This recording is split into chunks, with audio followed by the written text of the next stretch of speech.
Okay பாருங்க. 2020 pass paper உங்களோட new சிலபஸுக்கு அமைய 2019 அதுக்கு பிறகு வர எல்லா பேப்பரும் நியூ சிலபஸ் பேப்பர், புதிய பாடத்திட்டம். அதுக்கு அமைய நாங்க என்ன செய்யறோம்? கணக்கீட்டு பாடமோ அல்லது வணிக கல்வியோ பொருளியலோ கட்டாயம் பார்ட் 1 பார்ட் 2 ப்ராக்டிஸ் பண்ணணும்.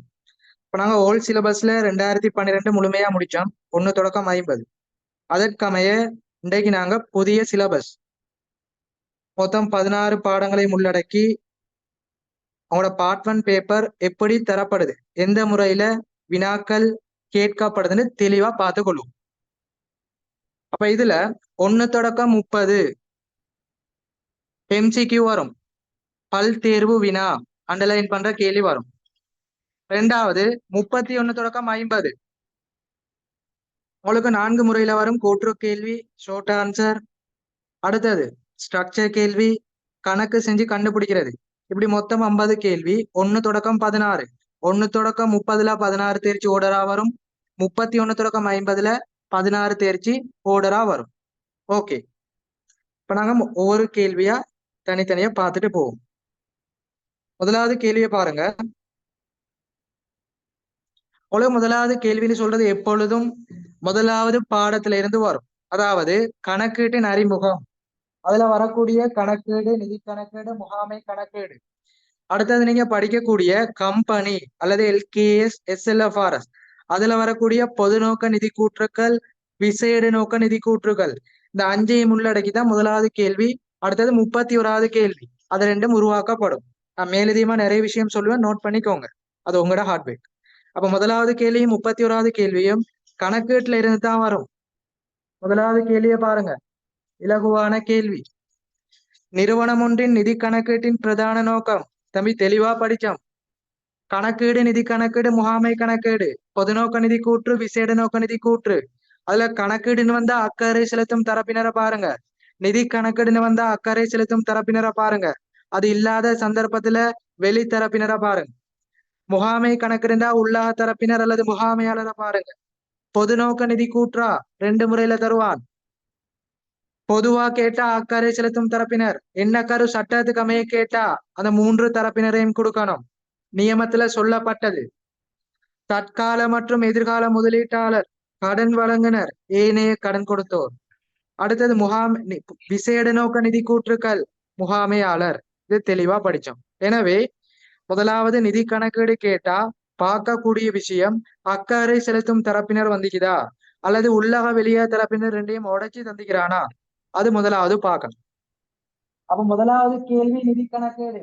எனவே இங்க வர வேண்டியது அக்கறை செலுத்தும் தரப்பினர் அல்லது உள்ளக வெளியக தரப்பினர் உடைச்சி தரணும்.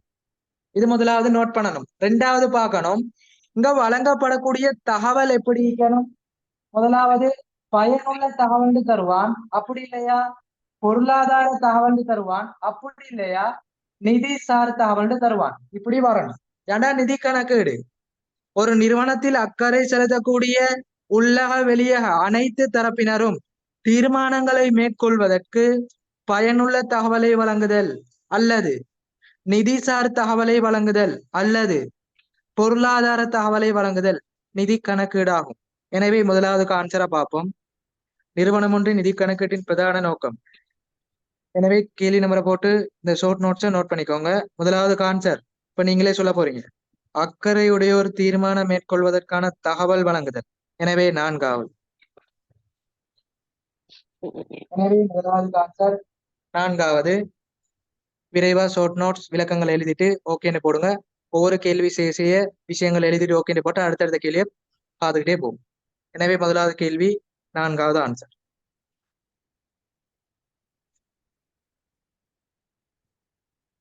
அக்கௌண்ட்ஸ் பாடம் ஸ்பீடா செய்யணும், விளக்கமா பார்க்கணும்.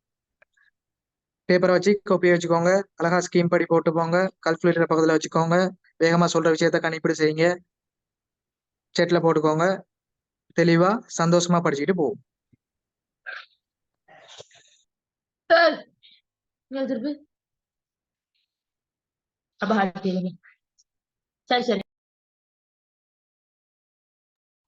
சரி, 2வது கேள்வி போவோம். 2வது கேள்வியை பாருங்க. கொடுக்கல் வாங்கல் 2, 3, 4, 5 ஆகியவற்றை பதிவு செய்வதற்கு பயன்படுத்தப்படும் மூல ஆவணம் இலகுவான கேள்வி. மூல ஆவணங்களை கேட்கிறான். கொடுக்கல் வாங்கல் மூல ஆவணம் மூளையேடு. 4வது பாடத்துல படிச்சது. கொடுக்கல் வாங்கல் மூல ஆவணம் மூளையேடு. காசுக்கமா காசோலை பெறுவனவு பற்றுச்சீட்டு காசு பெறுவனவு நாளேடு. காசுக்கமா காசோலை கொடுப்பனவு கைச்சாத்து காசு கொடுப்பனவு நாளேடு. உட்திரும்பல் நாளேடு. வெளித்திரும்பல் நாளேடு. செலவுத்தாள் வரவுத்தாள். இருப்பு கடன் விற்பனை பட்டியல் விற்பனை நாளேடு. இருப்பு கடன் கொள்வனவு பட்டியல் கொள்வனவு நாளேடு. இதில் இதெல்லாம் விசேட மூலேடுகள். அடுத்து சிறு செலவு கொடுப்பனவு கைச்சாத்து அல்லது சிறு செலவு கொடுப்பனவு நாளேடு. சில்லறை கொடுப்பனவு நாளேடு. இதெல்லாம் விசேட மூலேடுகள். இதுல பதிவு செய்யப்படாத விடயங்கள் பொது நாட்குறிப்பேட்டில் பதிவு செய்யப்படும். 4வது பாடம். எனவே உங்களுக்கு கேட்கப்பட்ட கேள்வி மூல ஆவணம். அப்ப மூல ஆவணம் எப்படி கேட்பா? அவன் கொடுக்கல் வாங்கல் தெரிவு செஞ்சு தருவான். நம்பர் தருவான், அல்லது இலக்கங்கள் தரப்படும், அல்லது ஆவண ஈனாண்டு தருவான், அல்லது ஏபிசிடின்னு தருவான். சொல்லப்பட்ட கொடுக்கல் வாங்கலுக்கு மூல ஆவணத்தை கொடுக்கணும். எனவே இதுல பாருங்க 2, 3, 4, 5. அப்போ 2, 3, 4, 5 கொடுக்கல் வாங்கல பார்ப்போம், மூல ஆவணத்தை பார்ப்போம். அப்ப இதுல முக்கியமா பார்க்க வேண்டியது முதலாவது நிறுவனத்தின் இருப்பு என்ன? இது உரிமையாளர் ரேட்ல பதிவு செய்யப்படுதா, வாடிக்கையாளர் ரேட்ல பதிவு செய்யப்படுதா? அது முதலாவது நோட் பண்ணணும். உரிமையாளர் ஏடுண்டா டிரெக்டா சொல்லப்படுகின்ற கொடுக்கல் வாங்கலுக்கு மூல ஆவணத்தை கொடுக்கணும். வாடிக்கையாளர் ஏடுண்டா அந்த கொடுக்கல் வாங்கலுக்கு எதிராக கொடுக்கணும். உதாரணமா காசு பெறுவனவுண்டா உரிமையாளர் ஏடுண்டா பற்றுச்சீட்டு, அது நாங்க வாடிக்கையாளர் ஏடா இருந்தா காசு கொடுப்பனவா கருதி கைச்சாத்துன்னு கொடுக்கணும். ஓகே, இங்க ஏன் இருப்பு பார்க்க சொல்றோம்டா, நடைமுறை எல்லா சொத்துக்கள் விற்பனை செய்யப்பட்டாலும் அதை இருப்பா எடுக்கணும். எனவே மோட்டார் வாகனம் இருந்தாலும் அதை இருப்பா எடுத்து கொள்வனவு விற்பனை நாளேட்டுல போடணும்.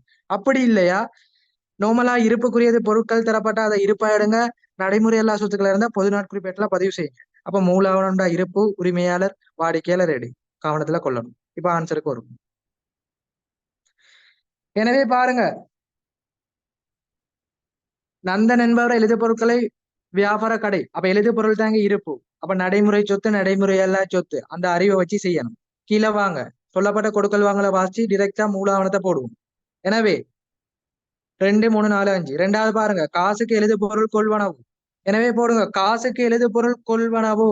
எனவே பொதுவா போடுங்க காசுங்கமா காசோலை கொடுப்பனவு. காசுக்கமா காசோலை கொடுப்பனவு. மூலாவணம் போடுங்க கொடுப்பனவு கைச்சாத்து அல்லது உறுதிச்சீட்டு. அடுத்து 2வது பாருங்க, கடனுக்கு எழுது பொருள் கொள்வனவு. எனவே இருப்பு கடன் கொள்வனவு.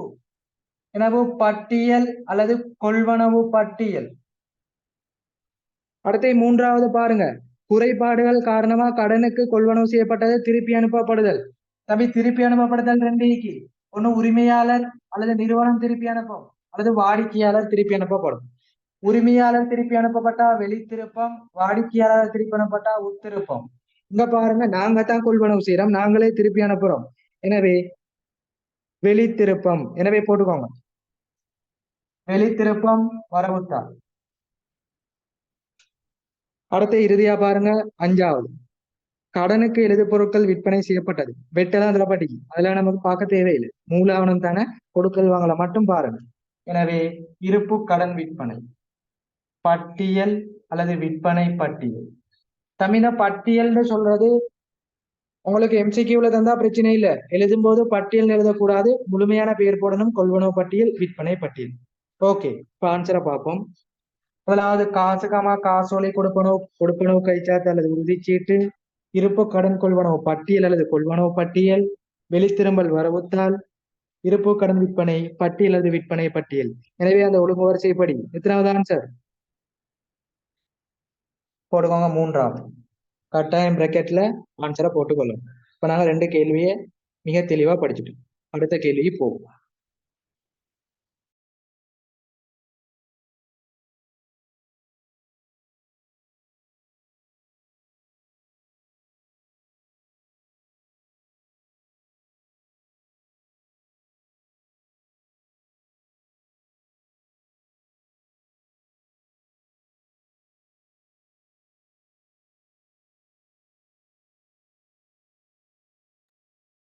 ஓகே, அடுத்தது பார்ப்போம். நாங்க லாஸ்டா பார்த்த ராயல் காலேஜ் பேப்பர்ல அந்த வடிவத்துல தான் இந்த பாஸ் பேப்பர். ஏன்னா 2020-19 பாஸ் பேப்பருக்கான தான் ரோல் பேப்பர் உருவாக்கப்பட்டது. ஏற்கனவே சொன்னேன். 3வது 4வது கேள்வியை பாருங்க. 3வது கணக்கீட்டு சமன்பாட்டுல பதிவு செய்யறது, 4வது இரட்டை பதிவு. ஓகே, அந்த போன ரோல் காலேஜ் பேப்பர் அதே பேட்டர்ன் தான். அப்ப இலகுவா உங்களுக்கு செய்யலாம். அதுதான் தொடர்ச்சியா அதே பேப்பரை தந்திக்கிறது. அடுத்து 3வது 4வது பார்ப்போம். தம்பி, கணக்கீட்டு சமன்பாடு கட்டாயம் ஒரு கேள்வியா வந்தே தீரும் பார்ட் 1ல. எனவே கணக்கீட்டு சமன்பாடுனா சமன்பாடை போடுங்க, பதிவு செய்யுங்க. உங்களுக்கு சமன்பாடு சொத்துக்கள் சமன் உரிமை சக பொறுப்புன்னு தான் படிப்பீங்க. சொத்து சமன் உரிமை சக பொறுப்பு. ஆனா பேப்பர்ல எப்படி தருவான்? சொத்து சமன் பொறுப்பு சக உரிமைன்னு தருவான். அப்ப தரப்படுற சமன்பாடு அப்படியே போடணும். இல்லாட்டி சில சமயங்கள்ல ஆன்சர் சரியா எடுத்து நீங்க பேப்பர்ல போடுறத பிழையா போட்டுடலாம். எனவே சமன்பாடு அப்படியே போடுங்க. சொத்து சமன் பொறுப்பு சக உரிமை இப்ப நாங்க கொடுக்கல் வாங்கல பதிவு செய்வோம். இதுல உங்களுக்கு சொல்லப்படலாம் 31/3/2020 இறுதியில உள்ள விளைவு அப்படின்னு கேட்டா எல்லா கொடுக்கல் வாங்கலையும் பதிவு செய்யணும். இலக்கங்கள் சொல்லப்பட்டு பதிவு செய்யுங்கடா, சொல்லப்பட்ட இலக்கங்களை பதிவு செய்யணும். அல்லது குறிப்பிட்ட ஒரு வாடிக்கையாளர் ராஜா வணிகத்துடன் மேற்கொள்ளப்பட்ட கொடுக்கல் வாங்கலை மாத்திரம் கணக்கீட்டு சமன்பாட்டில் பதிவு செய்க. ஒரு பாஸ் பேப்பர்ல வந்தது, இன்ஷால்லா பார்ப்போம். அப்ப ராஜாவோட கொடுக்கல் வாங்கலை மட்டும்தான் பதிவு செய்யணும். இப்படி 3 முறையில வரும். ஒண்ணு இறுதி விலை உண்டு டேட்ல சொன்னா எல்லாத்தையும் பதிவு செய்யணும். அப்படி இல்லையா பெயர் அல்லது இலக்கம் சொல்லப்பட்டா அந்த இலக்கங்கள் ஆனாவனா சொல்லப்பட்ட அதை மட்டும் பதிவு செய்யணும். அப்படி இல்லையா குறிப்பிட்ட வாடிக்கையாளர் சொன்னா அந்த வாடிக்கையாளரோட தொடர்பு கொண்ட கொடுக்கல் வாங்கலை மட்டும் பதிவு செய்யணும். இப்ப இதுல பார்ப்போம் 1, 2, 3, 4. அப்ப அந்த கொடுக்கல் வாங்கலை மட்டும் பதிவு செய்யலாம். அப்ப அதை மட்டும் போடுவோம். போட்டுக்கோங்க 1, 2, 3, 4. கணக்கீட்டு சமன்பாட்டுல எப்பொழுதும் ஆரம்ப மீதிகள் தரப்பட்டா மீதிகளை போடணும். அப்படி இல்லாட்டி போட தேவையில்லை. அப்ப இதுல பார்ப்போம் ஆரம்ப மீதி ஏதாவது தரப்படுகிறதா? இல்ல, ஆரம்ப மீதி தரப்பட இல்லை. டிரெக்டா கொடுக்கல் வாங்கல் தான் தரப்படி. அப்ப கொடுக்கல் வாங்கல பார்ப்போம். முதலாவது, வணிகத்தை ஆரம்பிப்பதற்கு அந்த நாள் காசு முதலீடு செய்யப்பட்டது. தம்பி, ஒரு உரிமையாளர் ஆரம்பத்துல காசை கொண்டு வர மூலதனம். எனவே காசு கணக்கு வரவு, மூலதன கணக்கு செலவு. எனவே காசுல போடுங்க +300. மூலதனம் உரிமையில் கூட்டப்படும். எனவே போடுங்க +300. மூலதனம் இடப்பட்டா காசு கூடும். எனவே சொத்து கூடும், உரிமை கூடும். காசு வரவு, மூலதனம், செலவு. சொத்துல கூட்டுங்க, உரிமையில கூட்டுங்க. ஓகே, 2வதுக்கு போறோம். கடனுக்கு எழுத பொருட்கள் கொள்வனவு. காசுக்கு கொள்வனவோ கடனுக்கு கொள்வனவோ அது நமக்கு தேவையில்லாத விஷயம். கொள்வனவுனா நிறுவனத்துக்குள்ள பொறுப்பு வரும். எனவே சொத்துல கூட்டுங்க 200. 2வது கொடுக்கல் வாங்க.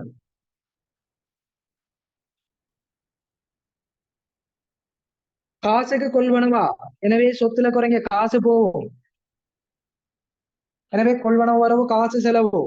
நிறுவனத்துக்குள்ள பொருள் வருதா, சொத்தை கூட்டுங்க, காசு போகுதா, சொத்துல குறைங்க. எனவே சொத்திலேயே கூட்டி குறைங்க +200 -200. அடுத்து 3வது, பொருட்கள் கடனுக்கு கொள்வனவு. அதே மாதிரிதான் டிரெக்டா சொத்தை கூட்டுங்க, இருப்பு நிறுவனத்துக்குள்ள வருது. எனவே பெறுமதி 550. கடனுக்கு கொள்வனவா, எனவே கடன் கொடுத்தோர் உருவாகிறாரு, செலுத்த வேண்டியது. எனவே பொறுப்புல போடுங்க 550. கொள்வனவு கணக்கு வரவு, கடன் கொடுத்தோர் கட்டுப்பாட்டு கணக்கு செலவு. சிம்பிளா பதிவு செஞ்சுட்டு போறோம். ஆரம்பத்துல முதலீடு செய்யப்படுதா, காசு வரவு, மூலதனம், செலவு. சொத்துல கூட்டுங்க, உரிமையில கூட்டுங்க. 2வது, காசுக்கு கொள்வனவா, கொள்வனவு வரவு, காசு செலவு. எனவே சொத்துல கூட்டுங்க, காசு போகுதா, சொத்துல குறைங்க. 3வது, கடனுக்கு கொள்வனவா, சொத்துல கூட்டுங்க, செலுத்த வேண்டியது. எனவே பொறுப்புல கூட்டுங்க. சிம்பிள்.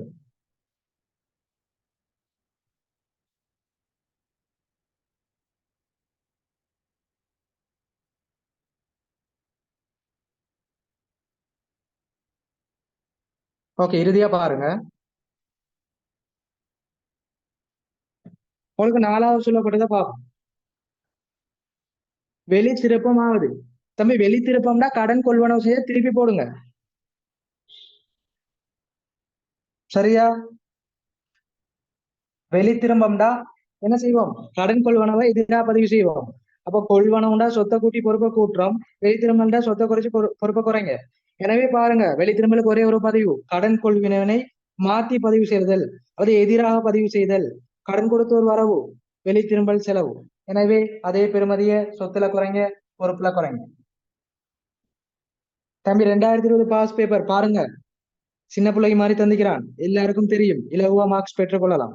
எனவே முதல் 3 கேள்வி சும்மா சொல்லிட்டா மார்க்ஸ் எடுக்கலாம். எனவே கூட்டி எடுப்போம். சொத்து சமன் பொறுப்பு சம உரிமை கூட்டி போடுங்க. Very good. பிளஸ் 600, அடுத்த பொறுப்புகள் பிளஸ் 500,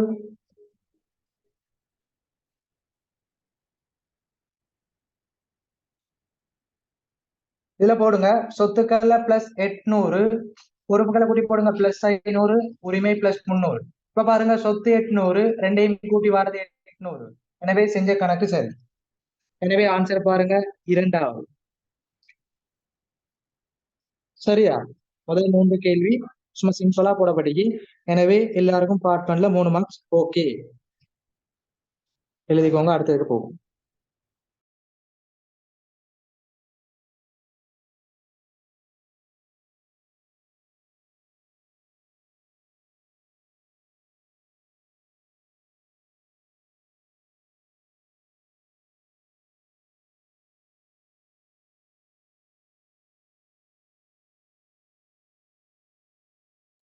நாலாவது கேள்வி பாருங்க, நாட்குறிப்பு பதிவு.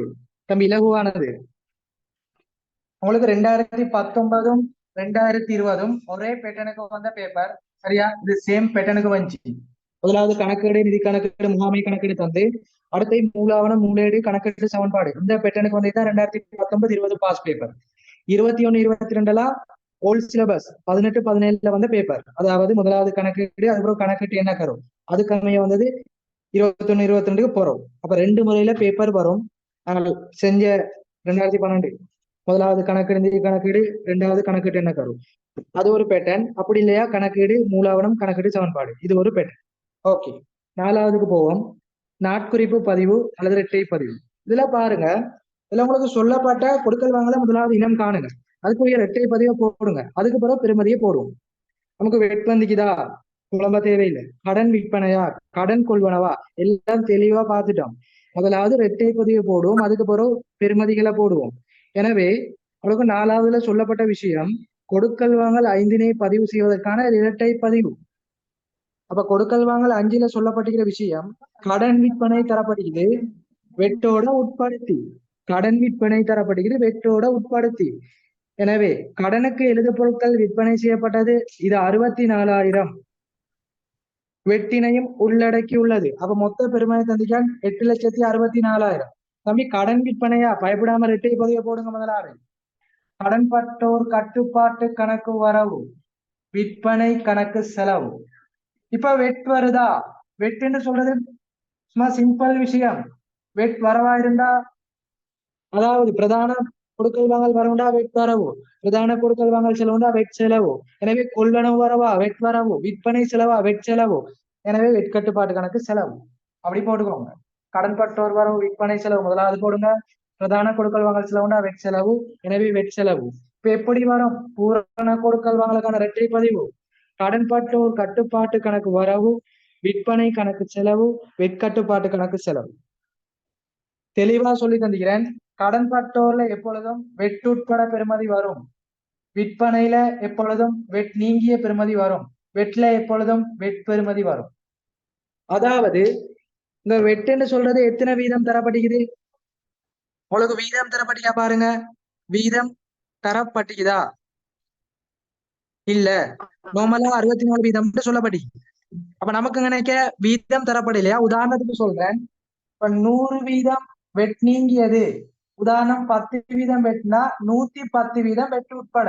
இப்ப கடன்பட்டோர்ல எப்பொழுதும் 110 வீதம் வெட்டு உட்பட வரும், விற்பனையில எப்பொழுதும் 100 வீதம் வெட் நீங்கியது வரும், வெட்ல எப்பொழுதும் 10 வீதம் வெட் வரும். இதை தெளிவா ஷார்ட் நோட்ஸா விளங்கிக் கொள்ளணும். இப்ப நாங்க பெறுமதி போடுறது இலகு. அதுல பாருங்க, மொத்த பெறுமதி 864. அப்ப கடன்பட்டோர்ல வரவுல போடுங்க 864, வெட்ட பாருங்க 64, கழிச்சிட்டு 100 வீதம் 800 போடும். எனவே கடன்பட்டோர் கட்டுப்பாட்டு கணக்கு வரவு 8,64,000, விற்பனை கணக்கு செலவு 800, வெட்கட்டுப்பாட்டு கணக்கு செலவு 64,000. இது தெளிவா விளங்கிக் கொள்ளணும். எனவே ஆன்சர் நம்பர் பாருங்க, எத்தனாவது, 4வது. இதோட 4வது கேள்வி முடியுது. நான் மேலதிக விளக்கங்களை கொஞ்சம் சொல்றேன், பாத்துக்கணும்.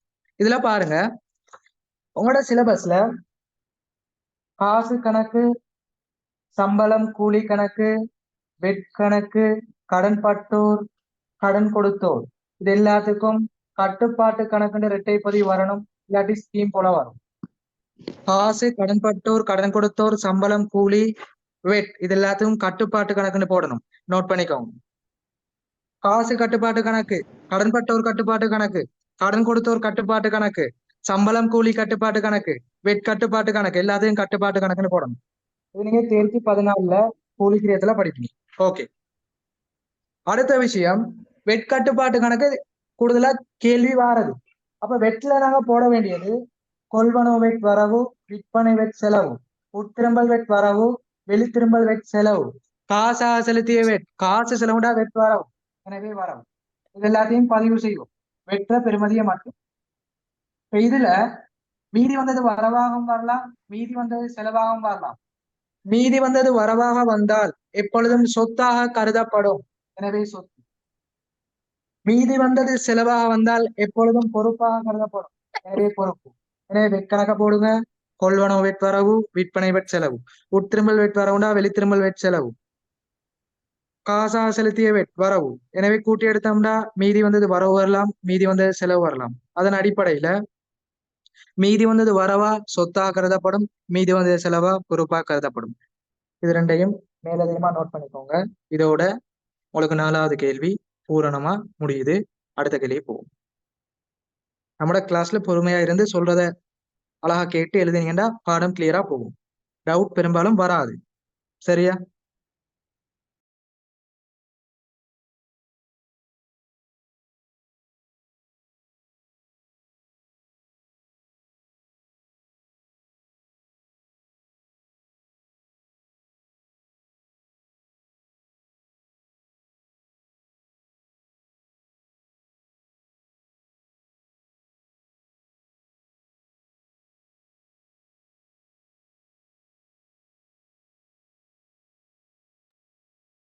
அஞ்சாவது கேள்வி போவோம்.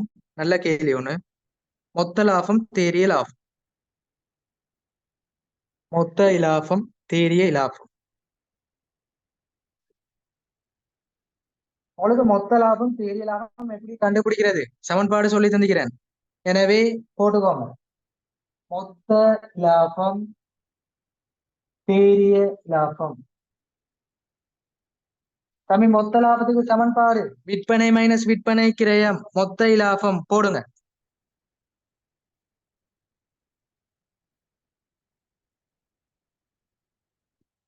அடுத்து தேறிய லாபம்.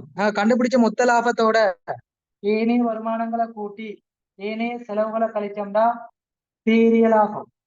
ஏனைய செலவுண்டா செயற்பாட்டு செலவு. சரியா? மொத்த வருமானங்களோட, அதாவது மொத்த லாபத்தோட ஏனைய வருமானங்களை கூட்டி ஏனைய செலவு கழிச்சா தேறிய லாபம். பிளஸ்ல வந்த லாபம் மைனஸ்ல வந்த நட்டம். சமன்பாட போடும்.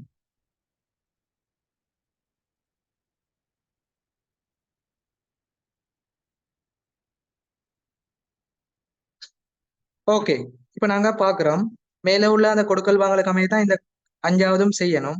மேல உள்ள கொடுக்கல் வாங்கல பாருங்க.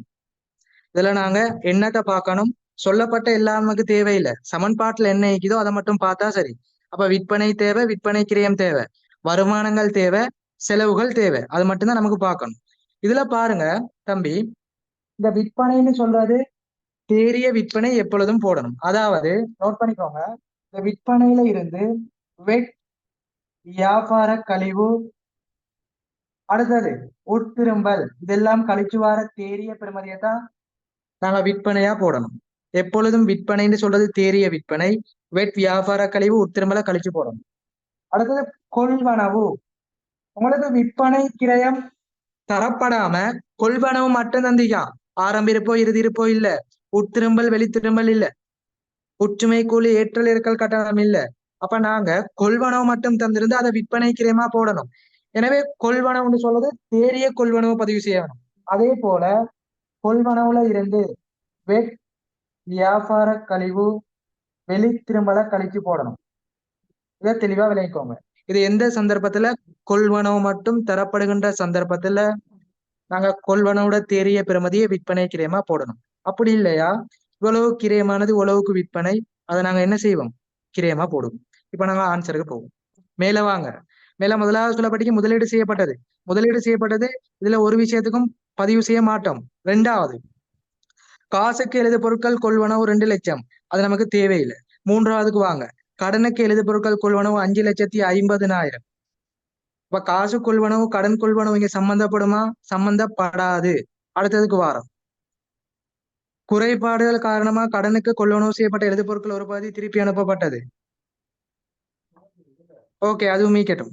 அடுத்ததுக்கு வாரம். கடனுக்கு எழுது பொருட்கள் விற்பனை செய்யப்பட்டது. இது 64,000 வெட். மொத்த பெறுமதி 8,64,000. ஓகே, விற்பனை சொல்லப்பட்டிக்கா தம்பி? அப்ப விற்பனையை போடுங்க. தெளிவா சொல்லி தந்துட்டேன். விற்பனை பெருமையில இருந்து வெட்ட கழிச்சு போடுங்க. அப்ப 864 இருந்து வெட் 64 போனா டிரெக்டா 800 தேறிய விற்பனை. அப்ப விற்பனையில போடுங்க 800. எப்படி? 864 மொத்தம், அதுல வெட்ட கழிச்சு போடுங்க 800 தேறிய விற்பனை. அடுத்து விற்பனை கிரயம் தேவை. உங்களுக்கு விற்பனை கிரயத்துல டிரெக்டா இவ்வளவு கிரயமானது இவ்வளவுக்கு விற்பனை என்று சொல்லிருந்தா அது விற்பனை கிரயம். அடுத்து கீழே வாங்க. ஆறாவது, சுரேஷுக்கு சம்பளமாக செலுத்தியது 40 தரப்படிக்கு. ஓகே, செலுத்திய சம்பளம் அதை வைப்போம். எப்பொழுதும் ஆண்டுக்குரிய சம்பளம் தான் செலவுல காட்டணும். இங்க செலுத்திய சம்பளம் தந்திக்கான்னு சொன்னா கட்டாயம் செலுத்த வேண்டிய சம்பளம் தருவான். செலுத்தியதோட செலுத்த வேண்டியதை கூட்டுனா ஆண்டுக்குரிய சம்பளம், அதை வருமான கூட்டுல செலவா காட்டணும். செலுத்தியதோட செலுத்த வேண்டிய சம்பளத்தை கூட்டி வருமான கூட்டுல செலவா காட்டணும். அப்ப செலுத்தியதை அப்படி வச்சுக்கொள்வோம். கீழே வாரம் மேலதிக தகவல். இம்மாதத்தில் விற்பனை செய்யப்பட்ட எழுது பொருட்களின் கிரயம் 5 லட்சம். அப்ப டேரக்டா கிரயத்தை போடுங்க 5 லட்சம்.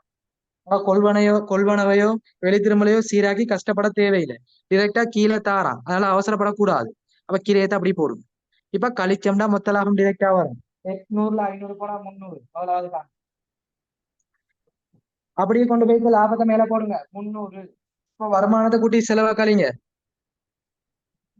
இதுல பாருங்க, வருமானங்கள் தரப்பட்டிக்குதா? ஒண்ணும் இல்ல. அப்ப செலவுகள் பார்க்க போறோம். செலுத்தியதை தந்திக்கிறான், செலுத்த வேண்டியது ஏதாவது தந்திக்கானா? கீழே பாக்குறோம். இவ்வணிகத்தின் செலுத்த வேண்டிய மின்சார கட்டணம் 30,000. கொள்வனவுகள் ஏனைய செலவுகளின் மீது வெட்டில்லை. ஓகே, கொள்வனவு வெட். அடுத்து ஏனைய செலவுல வெட்டில்லையா? அப்ப செலுத்த வேண்டிய செலவு தந்திக்கிறான் டிரெக்டா. அப்ப செலுத்த வேண்டிய செலவை செலுத்தியதோட கூட்டுங்க தம்பி. அப்ப கூட்டணும்னு சொன்னா ஆண்டுக்குரிய செலவு வரும் 30,000. செலுத்தியது 40, செலுத்த வேண்டியது 30. எனவே ஆண்டுக்குரியது 70. எனவே 300ல கழிங்க 70. கழிச்சம்டா தேறிய லாபம் 2,30,000. இப்படி சிம்பிளா கண்டுபிடிக்கணும். எனவே முதலாவது ஆன்சர் விற்பனை மைனஸ் விற்பனை கிரிய மொத்த லாபம். மொத்த லாபத்தோட ஏனைய வருமானங்களை கூட்டி செலவு கழிச்சா தேறிய லாபம். விற்பனையில வெட்டை கழிச்சிட்டு போடணும். 864 64 போனா 800 டிரெக்டா போடுங்க. விற்பனை கிரியமா கீழே மேலே தேவையில்ல தந்திக்கிறான் 500 போடுங்க. கழிச்சா 300 டிரெக்டா ஆன்சர். 300 கொண்டு போய் அடுத்த சமன்பாட்டுல போடுங்க. வருமானங்கள் ஒன்றும் தரப்படையில. செலவுகளை செலுத்திய தந்திக்கான். செலுத்த வேண்டியது செலுத்த வேண்டியது தரப்பட்டிக்குது. கூட்டி எடுத்தா ஆண்டுக்குரிய செலவு மேல போடுங்க. கழிச்சு எடுத்தா 230. எனவே 300 230. எத்தனாவது ஆன்சர்? முதலாவது.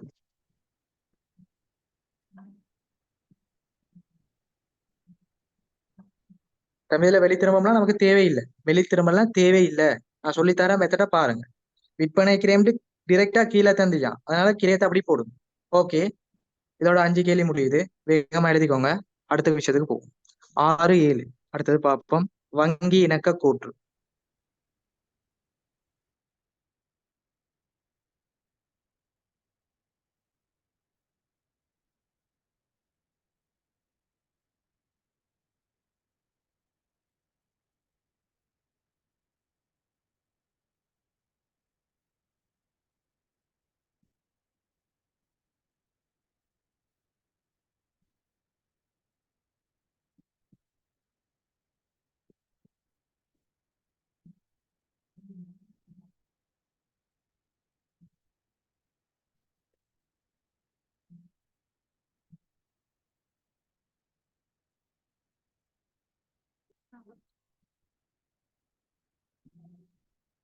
ஓகே, அடுத்த கேள்வியே போவோம். பாருங்க, வங்கி இணக்க கூற்றோட தொடர்பான ஒரு கேள்வி கேட்கப்படுகிறது.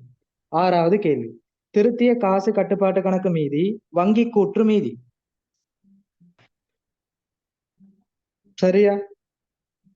அவளுக்கு மேல பார்த்த 5 விஷயமும் நாங்க இதுக்கு முன்னுக்கு பார்த்ததால விரைவா முடிச்சிட்டோம். புது புது விஷயம் வந்தா நான் விளக்கமா ஸ்லோவா டீப்பா படித்தருவேன். ஓகே, அடுத்த கேள்வி போ.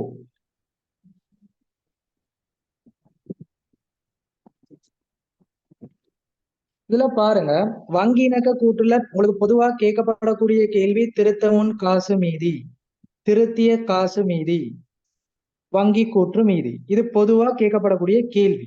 அப்ப இதுல கேட்கப்பட்டது திருத்திய காசு மீதியும் வங்கி கூற்று மீதியும்.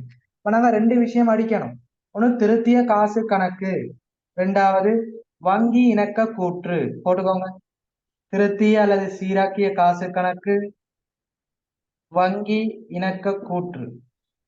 இதுல பாருங்க, வங்கி இணக்க கூற்று தம்பி மிக இலகுவான கேள்வி. இதுல 3 விஷயம் தான் சம்பந்தப்படும். முதலாவது விடுபடல், 2வது கால வேறுபாடு, 3வது வழுக்கல். இந்த விடுபடல்னு சொல்றது வங்கி கூற்று கிடைச்ச பிறகு நாங்க பதிவு செய்யறது. அப்ப விடுபடல் திருத்திய காசு கணக்கில் பதிவு செய்யப்படும். உதாரணமாக நேரடி வைப்பு, நிலையான கட்டளை பெறுவனவு, கொடுத்து மறுக்கப்பட்ட காசோலை, நிலையான கட்டளை கொடுப்பனவு, வங்கி அறவீடுகள், வைப்பிலிட்டு மறுக்கப்பட்ட காசோலை. 2வது பாக்குறோம் கால வேறுபாடு, மாற்றப்படாத வசூலிக்கப்படாத காசோலை. இது வங்கி இணக்க கூற்றுல பதிவு செய்யப்படும். அடுத்தது வழுக்கல். இது 2ல இடம்பெறும். ஒண்ணு காசு கணக்குல இடம்பெறும், 2வது வங்கி இணக்க கூற்றுல இடம்பெறும். வங்கியில இடம்பெறும். காசுல இடம்பெற்றா திருத்திய காசு, வங்கியில இடம்பெற்றா வங்கி இணக்க கூற்று. அவ்வளவுதான் மேட்டர். எனவே திருத்திய காசோ வங்கி இணக்க கூற்றோ இந்த 3 அடிப்படைகளை வச்சுதான் செய்யப்படும். இந்த 3 காரணங்களை அடிப்படையா கொண்டு விடுபடல் திருத்திய காசு, கால வேறுபாடு வங்கி இணக்க கூற்று, வழுக்கல்ல காசுல இடம்பெற்ற காசு, வங்கியில் இடம்பெற்ற வங்கி இணக்க கூற்று.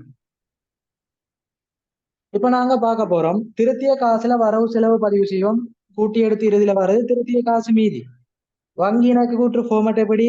திருத்திய காசு மீதியில ஆரம்பிப்போம், கூட்டுவம் மாற்றப்படாத காசோலை, கழிப்போம் வசூலிக்கப்படாத காசோலை, இறுதியில வரக்கூடியது வங்கி கூற்று மீதி. ஓகே, இறுதியா பார்த்துக்கொள்வோம். திருத்திய காசுல வரவு செலவு என்ன வரும்? ஆரம்ப மீதி, திருத்த முன் மீதி, நேரடி வைப்பு, நிலையான கட்டளை பெறுவனவு, கொடுத்து மறுக்கப்பட்ட காசோலை, காசு கணக்கில் இடம்பெற்ற வலு. செலவுல நிலையான கட்டளை கொடுப்பனவு, வங்கி அறவீடுகள், வைப்பிலிட்டு மறுக்கப்பட்ட காசோலை, காசு கணக்கில் இடம்பெற்ற தவறுகள். எல்லாத்தையும் நோட் பண்ணுங்க, ஆன்சருக்கு போகும்.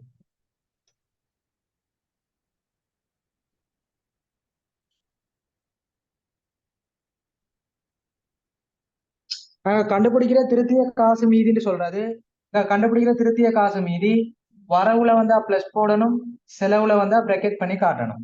இது மிக முக்கியம், கவனத்துல எடுத்து செஞ்சுக்கோங்க. கண்டுபிடிக்கிற திருத்திய காசு மீதி வரவுல வந்தா பிளஸ், செலவுல வந்தா மைனஸ். இப்ப நாங்க தகவலுக்கு போவோம். இதுல பாருங்க, பந்தி பெருசா தரப்படி நாங்க எல்லாத்தையும் பார்க்க தேவையில்லை. நமக்கு என்ன தேவையோ அதை மட்டும் பார்த்து கண்டுபிடிச்சா சரி. எனவே முதலாவது, வணிகம் ஒன்றானது தனது அனைத்து காசு கொடுக்கல் வாங்கல்களையும் வங்கி நடைமுறை கணக்கினூடாக மேற்கொள்கின்றது. அப்ப நடைமுறை என்ன? வங்கி நடைமுறை கணக்கினூடாக தான் மேற்கொள்ளப்படுது. தொடர்ச்சியா பாருங்க, இவ்வணிகத்தின் 2020 பிப்ரவரி மாதத்துக்கான காசு கணக்கு மற்றும் வங்கி கூற்றுக்களின் இறுதி மீதிகளில் எவ்வித வேறுபாடுகளும் இருக்கவில்லை. ஓகே, எனினும் 31/3/2020 உள்ள காசு கணக்கு மீதி 5 லட்சம் ஆகும். அப்ப காசு மீதினா சொத்து வரவு மீதி. எனவே ஆரம்பத்துல போடுங்க 5 லட்சம். அடுத்தது வேறுபாடுகளை இனம் கண்டு திருத்தியதா வங்கினை கூற்றாண்டு போடணும். கீழே வேறுபாடுகள் ABCD தரப்பட்டுக்கு கண்டுபிடிச்சு போடுவோம். முதலாவது 29/3/2020 வைப்பிலிட்ட 1 லட்சம் காசோலை வசூலிக்கப்படவில்லை. வசூலிக்கப்படவில்லைன்னா வங்கினக கூற்று கலிங்க 1 லட்சம். அடுத்து பிய பாருங்க, நிலுவை கட்டளை கமைய செலுத்தப்பட்ட மார்ச் மாதத்துக்கான கடன் தவணை கட்டணம் 30,000, வட்டி 12,000 உள்ளடங்கியுள்ளது.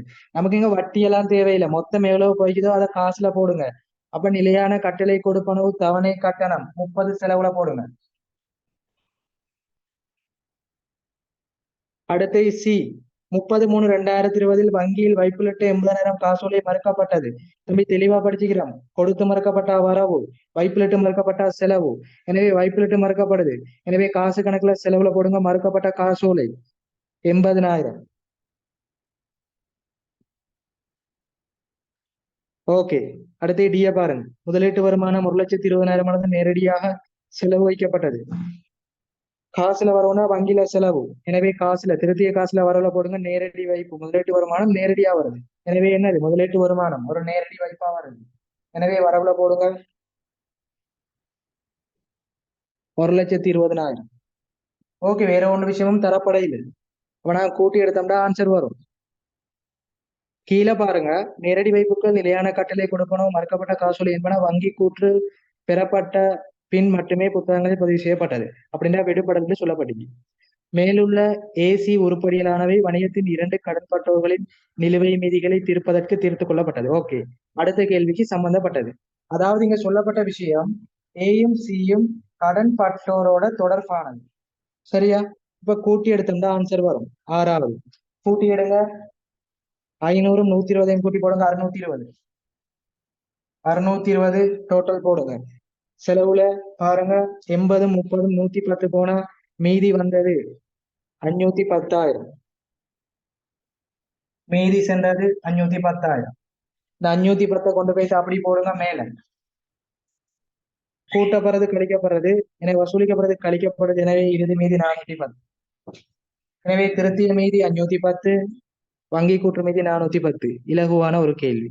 எனவே 6வது ஆன்சர் 510 410 போட்டுக்கோங்க. 2வது ஆன்சர்.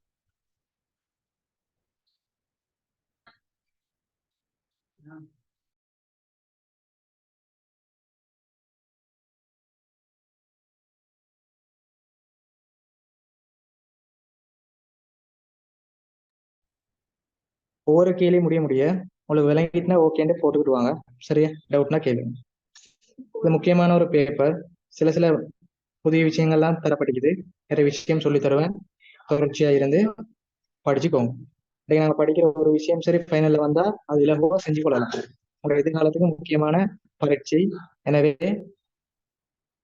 ஒழுங்குமுறையா இருந்து படிச்சுக்கோங்க. அடுத்த கேள்வி போவோம். இலகுவான கேள்வி. லாபத்தில் அதிகரிப்பு கடன்பட்டோர் கட்டுப்பாட்டு கணக்கு மீதியில் அதிகரிப்பா குறைவா?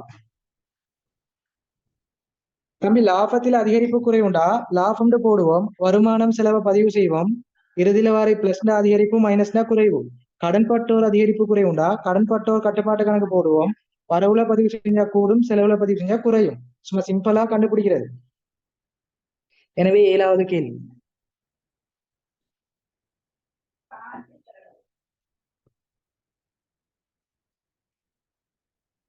லாபம்னு போடுங்க.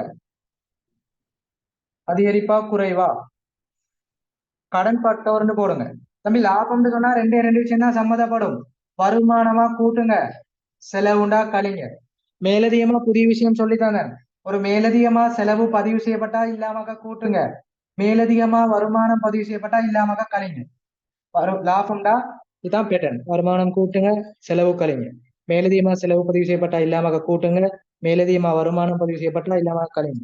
இறுதியில கண்டுபிடிக்கிறது பிளஸ்னா அதிகரிப்பு, மைனஸ்னா குறைவு. அடுத்து கடன்பட்டோருக்கு வாரம். கடன்பட்டோர் ஒரு சொத்து. எனவே வரவுல பதிவு செய்யப்பட்டா கூட்டணும், செலவுல பதிவு செய்யப்பட்டா கழிக்கணும். டிஃபம் போட்டா சரி. கடன்பட்டோர் நேர்கணியம் எதிர்கணியம். வரவுல பதிவு செய்யப்பட்டா கூட்டப்படும், செலவுல பதிவு செய்யப்பட்டா குறைக்கப்படும். இப்ப இதுல ஏற்கனவே இறுதியில என்ன சொல்லிக்கான், இந்த ஏசின்னு சொல்றது கடன்பட்டோரோட தொடர்பானது. அப்பதான் இந்த ஏசின்னு சொல்றது கடன்பட்டோர்ல தாக்கம் செலுத்தும். அவனே சொல்லி தந்துட்டான். அப்ப ஏசி தொடர்பான தகவல் இந்த கேள்விக்கு தொடர்பு படும். இதை போட்டுக்கோங்க. ஆன்சருக்கு போகும்.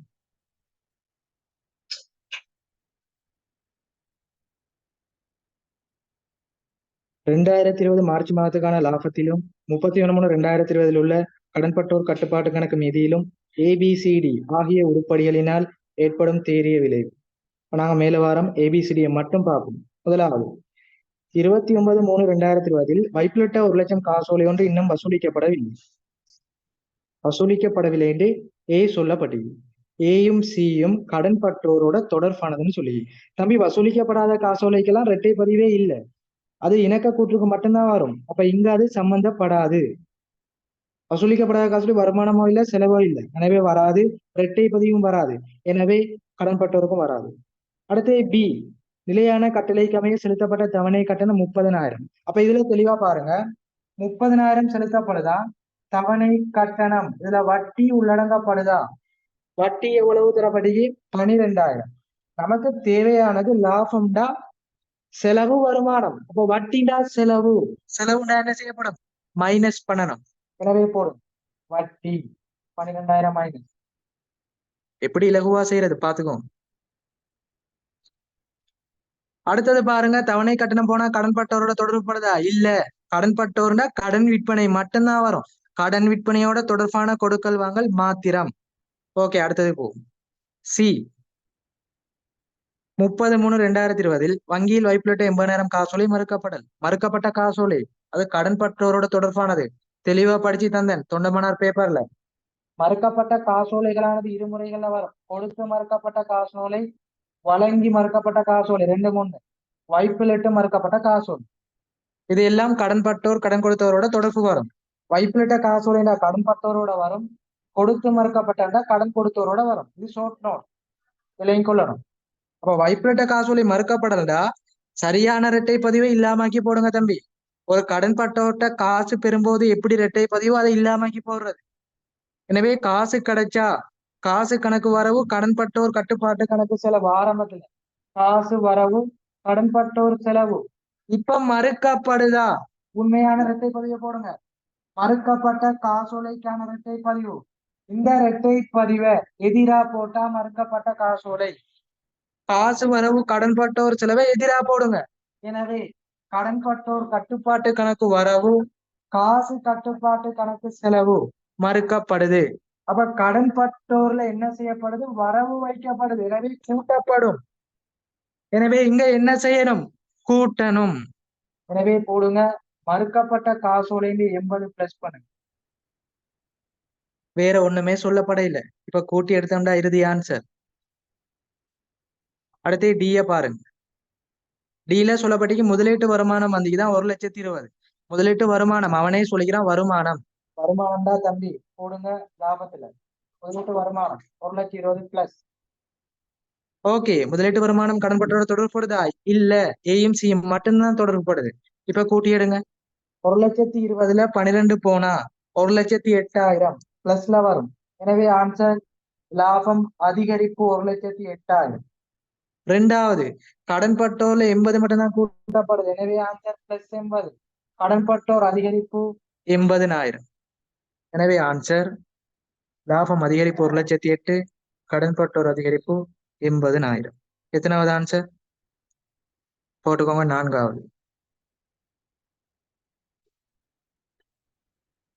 பார்ட் 1ல 45க்கு மேல சுவரா எடுக்கலாம், தொடர்ச்சியா கிளாஸ் வராங்களுக்கு தெரியும். அப்ப ஹார்ட் ஒர்க் பண்ணிக்கோங்க, சொல்லித்தர விஷயத்த பொறுமையா அதை படிச்சுக்கோங்க. சுவரா 45க்கு மேல. ஓகே, அடுத்தது கணக்கு என்ன கருக்கள் தொடர்பா கேள்வி கேட்கப்பட்டிக்கு புதிய விஷயம் ஒன்றும் தரப்படுகிறது. ஏற்கனவே சொல்லி தந்திக்கேன் கணக்கு என்ன கரு பாடத்துல. அதை நாங்க 2020 பாஸ் பேப்பர் வரும்போது சொல்லி தருவேன்னு சொன்னேன், அதற்கமைய பார்ப்போம். அடுத்த 2 கேள்விகளும் கணக்கு என்ன கருல இருந்து போடப்பட்டிருக்கு, 8வது 9வது. கணக்கு என்ன கரு தியரி ஃபுல்லா முடிச்சேன், பேப்பர் கிளாஸ் 25க்கு செய்யும்போது அதையும் தந்தேன் ரெக்கார்டிங். சரியா? கணக்கு என்ன கரு இலகுவான மொத்தம் 13 எண்ணக்கருக்கள் காணப்படும். அதுல இருந்து பார்ட் 1க்கு சுவரா 2 கேள்வி வரும் அல்லது 3 கேள்வி வரும். சுவர் 2 அல்லது 3 கேள்வி. பார்ட் 1ல தம்பி 3 மார்க்ஸ் இலகுவா எடுப்பீங்க. கணக்கு எண்ணக்கரு எப்படி பயன்படுத்தப்படும், பயன்படுத்துற சந்தர்ப்பம் அல்லது பிரயோகிக்கக்கூடிய சந்தர்ப்பம், இலகுவா புள்ளிகளை பெற்றுக்கொள்ளலாம். எல்லாம் படிச்சு தந்துட்டேன், அதே பேட்டர்ன்ல தான் வருது, பார்த்துக்கொள்ளுவோம். இந்த பாஸ் பேப்பர்லாம் ஏற்கனவே செஞ்சாச்சு, தொகுப்புல திருப்பி செய்ய போறோம். எனவே பாருங்க, 8வது 9வது எட்டாவது பாருங்க, ஏபிசின்னு தரப்பட்டிக்கு ஆன்சரை பார்ப்போம். கணக்கீட்டு என்ன கரு?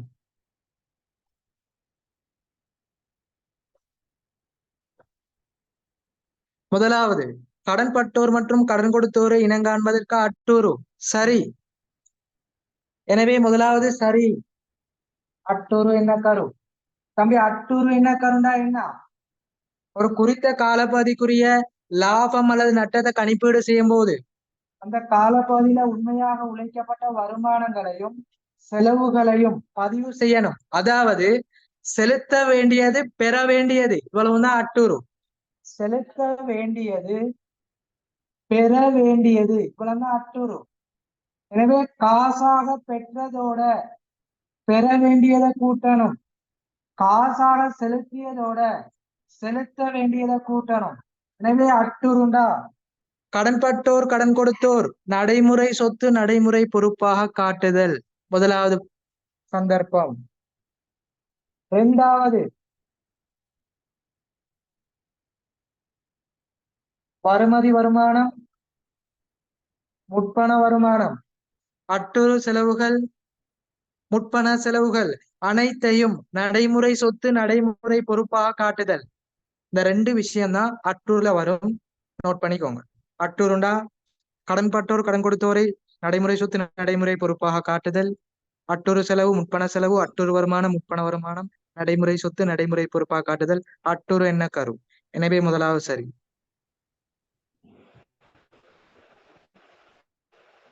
அடுத்தது பிஏ பாருங்க. இருப்புக்களின் கிரியத்தினதும் தேரியை தரக்கூடிய பெறுமதியிலும் குறைந்த பெறுமதி அளவிடுவதற்கு அடிப்படையானது இணைதல் என்ன கரு. பிழையானது. தெளிவா படிச்சுக்கலாம். பிரேக்கெட்ல போடுங்க, பாதுகாப்பு அல்லது முன்னெச்சரிக்கை.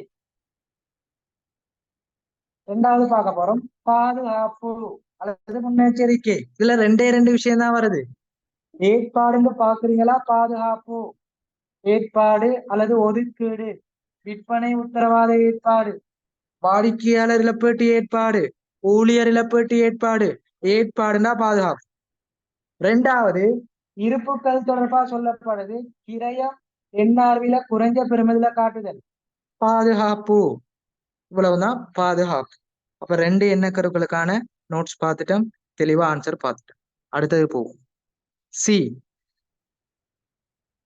நிதி நிலைமை கூற்றில் சொத்துக்கள் மற்றும் பொறுப்புகளை நடைமுறை அல்லாதன வகைப்படுத்தல் தொடர்ந்து இயங்குது. எனவே சரி. எனவே மூன்றாவது பார்க்க போறோம், தொடர்ந்து இயங்குதல். தம்பி, தொடர்ந்து இயங்குதல் ஒரு நிறுவனமானது தனது செயற்பாட்டு கருமங்களை தொடர்ச்சியாக நீண்ட கால பகுதிக்கு மேற்கொள்ளும் என்ற அடிப்படையில் நிதி கூற்றுக்களை தயாரித்தல் தொடர்ந்து இயங்குதல். என்ன வரும்? முதலாவது, சொத்துக்கள் பொறுப்புகளை வகைப்படுத்துறது. இரண்டாவது, இந்த சொத்துக்கள் பொறுப்புகளுக்கு பெருமான தேய்வு இனம் காணல் அல்லது மேற்கொள்ளல் வரும். ஆண்டுக்குரிய பெருமான தேய்வு இனம் காணல் அல்லது மேற்கொள்ளல். அப்படி இல்லையா? மூன்றாவது நோட், நிதி கூற்றுக்களுக்கான அடிப்படை எடுகோல் தொடர்ந்து இயங்கும் என்ன கரும். இது மூணும் மிக முக்கியமானது. சொத்து பொறுப்பை வகைப்படுத்துறது, பெருமான தேய்வு, ஆண்டுக்கு இனம் காணல் அல்லது மேற்கொள்ளல் வரணும், அடிப்படை எடுகோல் தொடர்ந்து இயங்குதல் என்ன கரு. 2012ஆம் ஆண்டு பாஸ் பேப்பர் கேள்வி சொல்லி தந்தேன். அடுத்த ஒரு விஷயம் மேலதிகமா வரும், சொத்துக்களை கிரைய பெறுமதியில காட்டுதல் தொடர்ந்து இயங்கும் என்ன கருதா. ஆனா பிரதானமா கிரயத்துல காட்டினா வரலாற்று கிரை என்ன கரு, அது இல்லாத சந்தர்ப்பத்துல தொடர்ந்து இயங்குதல் என்ன கரு. எனவே ஆன்சர் ஏ கமா சி. பாருங்க, உங்களுக்கு ஏயும் சியும் தரப்பட்டிக்குதாண்டு பேப்பர்ல. ஏயும் சியும் தரப்பட்டிக்குதா?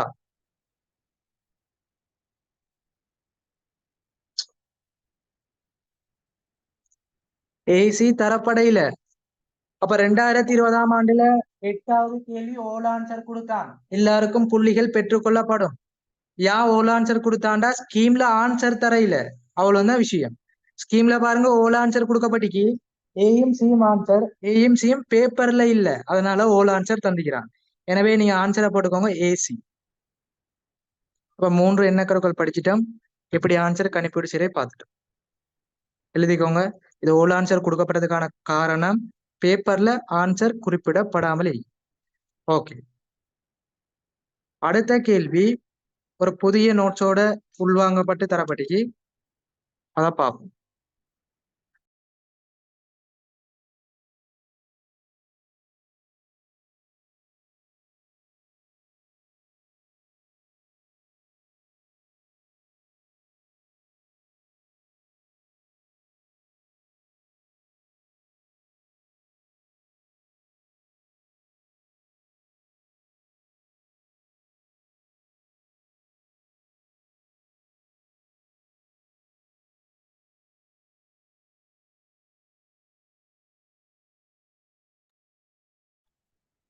அடுத்த கேள்வியை பாருங்க, 9வது கேள்வி. இதுல 9வது கேள்வி தோற்றத்திலும் பார்க்க கருத்து முக்கியத்துவம் அதை அடிப்படையா வச்சு கேட்கப்பட்டி. அதுல உங்களுக்கு தோற்றத்திலும் பார்க்க கருத்து முக்கியத்துவம்னு சொன்னாலே இப்ப நார்மலா எல்லாருக்கும் ஐடியா வரும் குத்தகை, அது மட்டும்தான் வரும். ஆனா நம்மகிட்ட தொடர்ச்சியா கிளாஸ் வராக்களுக்கு தெரியும் குத்தகைன்னு சொன்னா 2 நோட்ஸ் தெளிவா படிச்சு தாரேன். இதுல 9வது தோற்றத்திலும் பார்க்க கருத்து முக்கியத்துவ என்ன கரு.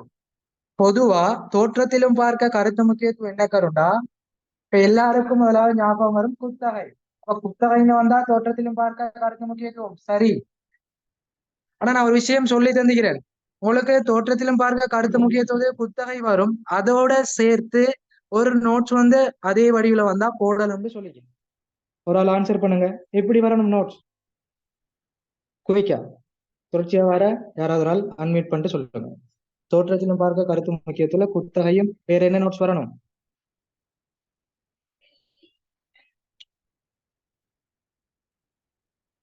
தாய் சொல்லுங்க, அல்லது தம்பி சொல்லுங்க, அன்மியூட் பண்ணிட்டு குயிக்கா பயப்படாம சொல்லணும். நிறுவனம் ஒன்றின் உறுதியான கடப்பாட்டினை பொறுப்பாக காட்டு. வெரி குட், இவ்வளவுதான் மேட்டர். அப்ப நான் சொல்லி தந்திக்கிறேன், குத்தகைண்டு வந்தா தோற்றத்திலும் பார்க்க கருத்து முக்கியத்துவம், அப்படி இல்லையா இன்னொரு நோட் சிக்கு 2020ஆம் ஆண்டு பாஸ் பேப்பருக்கு அமைய நான் தியரியில இந்த நோட்ஸையும் சேர்த்து படித்தாரன் அப்டேட்டுக்கு அமைய. எப்படி வரும்? நிறுவனம் ஒன்றின் உறுதியான கடப்பாட்டினை, நிறுவனம் ஒன்றின் உறுதியான கடப்பாட்டினை பொறுப்பாக இனம் காணல், இவ்வளவுதான் குத்தகை. அதாவது தோற்றத்திலும் பார்க்க கருத்து முக்கியத்துக்குள்ள 2 வரும், தெளிவா படிச்சுக்கோங்க. அதாவது குத்தகைக்கு மேற்கொள்ளப்பட்ட சொத்தை நிதி நிலைமை கூற்றுல சொத்து பயன்படுத்தல் உரிமைன்னு காட்டுறது, அல்லது குத்தகை என்று வந்தா தோற்றத்திலும் பார்க்க கருத்து முக்கியத்துவம் என்ன கரும். 2வது நிறுவனம் ஒன்றின் உறுதியான கடப்பாட்டினை பொறுப்பாக இனம் காணுதல், தோற்றத்திலும் பார்க்க கருத்து முக்கியத்துவம் என்ன கரும். அப்ப தோற்றத்திலும் பார்க்க கருத்து முக்கியத்துவம் என்ன கரும் என்று ஹெடிங் போட்டு இந்த 2 நோட்ஸையும் போட்டுக்கோங்க. குத்தகை முதலாவது, 2வது நிறுவனம் ஒன்றின் உறுதியான கடப்பாட்டினை பொறுப்பாக இனம் காணுதல், 2ஐயும் எழுதிக்கோங்க. இது 2020ஆம் ஆண்டு பாஸ் பேப்பருக்கு அமைய புதிய அப்டேட் நோட்ஸ். இந்த 2020ஆம் ஆண்டுல நிறைய பேர் இந்த கேள்விக்கு பிழையான ஆன்சர் எடுத்த காரணம் இந்த நோட்ஸ் தெரியாது, படிச்சு கொடுக்கல, அதனால பிழையா எடுத்துக்காங்க. ஆனா உங்களோட எக்ஸாமுக்கு நீங்க சரியான ஆன்சர் என்ன செய்யணும், எடுக்கணும். நல்லா அப்டேட் நோட்ஸும் படிக்கிறோம். இப்ப நாங்க ஆன்சருக்கு போவோம். தரப்படிக்கு ஏபிசி. ஏஏ பாருங்க, கடன்பட்டோர் ஏஏ பாருங்க, நிறுவனம் ஒன்றினால் செலுத்த வேண்டிய வருமான வரி பொறுப்பு இனம் காணல், அதெல்லாம் வராது. வருமான வரி பொறுப்புலாம் என்ன கருல சொல்லப்படவே இல்லை. அடுத்து பி, குத்தகை கொள்வனவோடு நிதி கூட்டுகள் சொத்து பாவனை உரிமைன்னு காட்டுதல், குத்தகை தான் வரும், பி போடுங்க. அடுத்து சி, நிறுவனம் ஒன்றின் உறுதியான கடப்பாட்டினை பொறுப்பாக இனம் காணுதல், எனவே வரும். எனவே ஆன்சர் பிசி போட்டுக்கோங்க. எத்தனாவது ஆன்சர்? 9வது. 4வது. அந்த வருஷம் நிறைய பேர் மிஸ்டேக் விட்டது என்ன, சிஏ ஆன்சரா எடுக்க இல்லை, பிஏ மட்டும்தான் எடுத்திருந்தாங்க. நீங்க இதை தெளிவா படிச்சுக்கோங்க. எனவே என்ன கருக்கள்ல சில விடயங்களை படிச்சுட்டோம். இன்ஷால்லா தொடர்ச்சியா ஒவ்வொரு பேப்பர்லயும் புது புது என்ன கரு படிச்சு எல்லாம் வரும், தொடர்ச்சியா பிராக்டிஸ் பண்ணுவோம். 1 தொடக்கம் 9 கிளியர்னா செட்ல போடுங்க எல்லாரும்.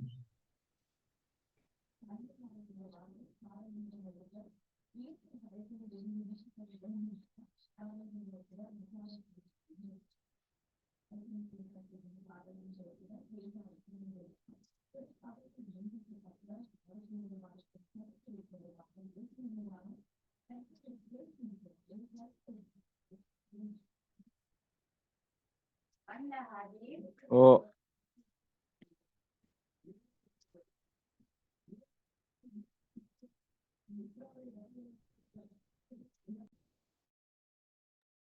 அடுத்த கேள்வி போவோம். 10வது மொத்த வருமானங்கள் மொத்த செலவுகள். இலகுவான ஒரு கேள்வி. ஒரு தனியுடைமை நிதி கூற்றுக்கள்னா எப்படி வரும்? ஒரு கம்பெனியா இருந்தா எப்படி வரும்? தெளிவா சொல்லித்தாரேன். மொத்த வருமானம் மொத்த செலவுகள் தனியுடைமை நிதி கூற்றுகளா இருந்தா எப்படி சமன்பாடுகள் வரும்? கம்பெனி நிதி கூற்றுகளா இருந்தா எப்படி சமன்பாடு வரும்?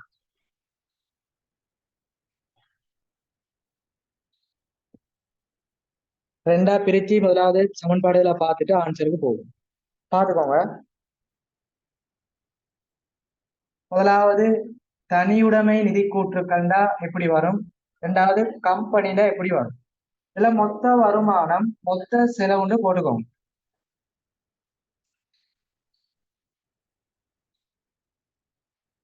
தம்பி மொத்த வருமானம்டா வருமானங்களை போடுங்க. முதலாவது விற்பனை வருமானம், ரெண்டாவது ஏனைய வருமானம். இது ரெண்டையும் கூட்டினா மொத்த வருமானம். மொத்த செலவுகள் விற்பனை கிரயம், அடுத்து ஏனைய செலவு செயற்பாட்டு செலவுன்னு சொல்லுவோம். இது ரெண்டையும் கூட்டினா மொத்த செலவு. அப்புறம் தனியுடைமை வியாபாரத்துல மொத்த வருமானம்டா விற்பனையோட ஏனைய வருமானத்தை கூட்டுங்க. மொத்த செலவுண்டா விற்பனை கிரயத்தோட ஏனைய செலவை கூட்டுங்க. அடுத்து கம்பெனி. கம்பெனின்னு சொன்னா மேல் மதிப்பீட்டினால் உருவாகக்கூடிய மிகை, அடுத்து பற்றாக்குறை அங்க தொடர்புப்படும். எனவே கம்பெனின்னு சொன்னா மொத்த வருமானம் விற்பனை ஏனைய வருமானங்களோட மேல் மதிப்பீட்டு மிகையும் சேர்க்கப்படும். இது மொத்த வருமானம். மொத்த செலவுகள்ல விற்பனை கிரயம் ஏனைய செலவுகள் செயற்பாட்டு செலவோட பற்றாக்குறை ஈடு செய்தல் இதுவும் சேர்க்கப்படும். இதை நாங்க சொல்லுவோம் மொத்த வருமானம் மொத்த செலவுகள் தனியுடைமைக்கு கம்பெனிக்கு. நோட் பண்ணிக்கோங்க.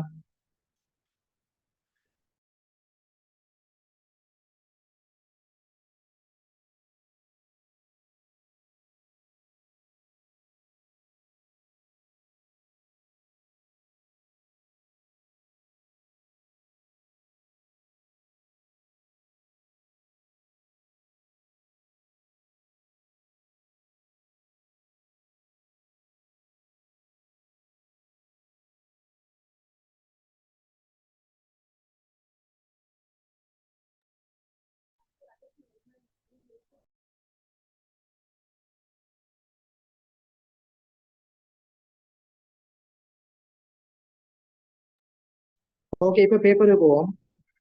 இதுல பாருங்க,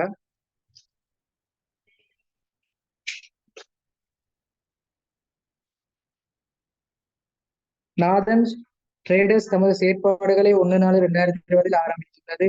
ஏப்ரல் மாதத்துக்கான பின்வரும் தகவல் தரப்படுகிறது. மொத்த வருமானம் மொத்த செலவு. எனவே சமன்பாடு போட்டுட்டோம். இதுல தரப்படி விற்பனை நாளேடு கொள்வனவு நாளேடு விற்பனை திருமல் நாளேடு கொள்வனவு திருமல் நாளேடு விற்பனை கிரயம் செயற்பாட்டு செலவு பெற்ற கழிவு அனுமதி வியாபார கழிவு அடுத்து கொடுத்த கழிவு பெற்ற கழிவு. ஓகே, இதுல பார்க்க வேண்டிய சில ஒன்றொன்று விஷயம் இன்னைக்கு சொல்லித்தராங்க. இதுல பாருங்க, முதலாவது விற்பனை நாளேடுண்டா விற்பனை. அப்ப விற்பனை நாளேடு அதுல பெருமதி எடுங்க கடன் விற்பனை. இப்ப விற்பனைன்னு சொன்னா காசு விற்பனை கடன் விற்பனை ரெண்டையும் கூட்டி எடுத்து அதுல வியாபார கழிவு உட்திரும்பல் எல்லாத்தையும் கழிச்சு எடுக்கணும். அப்ப இதுல காசு கடன் ரெண்டையும் சேர்ந்து வரணும். இதுல கடன் மட்டும் தந்திக்கிறான். எனவே விற்பனை நாளேட்டு பெருமதி எடுங்க 220. அடுத்து பாருங்க உட்திரும்பல் ஒரு விஷயம் தந்திக்கிறான். விற்பனை திரும்பல் நாளேடு எனவே 20 கழிவு. எனவே தேறிய விற்பனை 200. எனவே விற்பனையில போடுங்க 200. அடுத்தது பாருங்க, விற்பனை கிரயம் டிரெக்டா தந்திக்கிறான் 110. அப்ப விற்பனை கிரயத்துல போடுங்க 110.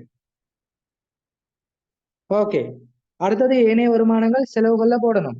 தம்பி இதுல வியாபார கழிவுன்னு சொல்றதுக்கு கணக்குல பதிவு இல்ல. கொடுத்த கழிவுக்கும் பெற்ற கழிவுக்கும் மட்டும்தான் கணக்குல பதிவு. இதை தெளிவா விளங்கிக் கொள்ளணும். வியாபார கழிவுகளுக்கு கணக்குல பதிவு செய்யக்கூடாது. கொடுத்த கழிவு பெற்ற கழிவு மாத்திரமே பதிவு செய்தல் வேண்டும். வியாபார கழிவானது பட்டியல் விலையில மாத்திரம் கழிக்கப்படும். வியாபார கழிவு பட்டியல் விலையில் மாத்திரம் கழிக்கப்படும். கொடுத்த கழிவும் பெற்ற கழிவும் கணக்குகளில் பதிவு செய்யப்படும். ஓகே, அதன் அடிப்படையில அடுத்ததுக்கு வாரம் கொள்வனவு திருமல் நமக்கு தேவையில்லை. ஏனைய தகவல்ல பாருங்க, செயற்பாட்டு செலவுகள் கழிவு தவிர 60. செயற்பாட்டு செலவுனா ஏனைய செலவு போடுங்க 60. கழிவில்லை, கழிவில்லைன்னா கொடுத்த கழிவு இல்லையா? ஓகே, 60 போடுங்க. அடுத்து கீழே வாங்க, அனுமதித்த வியாபார கழிவு பெற்ற வியாபார கழிவு. வியாபார கழிவு பதிவு செய்யக்கூடாது, அதை பார்க்க தேவையில்லை. அப்ப காசு கழிவு மட்டும்தான் பதிவு செய்யணும். எனவே பெற்ற காசு கழிவு வருமானம், கொடுத்த காசு கழிவு செலவு. எனவே 5 ஏனைய வருமானத்துல போடுங்க, 10 ஏனைய செலவுல போடுங்க. இப்ப கூட்டி எடுத்தோம்னா மொத்த வருமானம் மொத்த செலவு எப்படி இலகுவா காண்றது? 200 5ம் 205, 110ஓட 70 கூட்டுங்க 180. எனவே மொத்த வருமானம் 205, மொத்த செலவு 180. வேகமா எழுதிக்கோங்க. எத்தனாவது ஆன்சர்? 10வது. 205, 180 மூன்றாவது ஆன்சர்.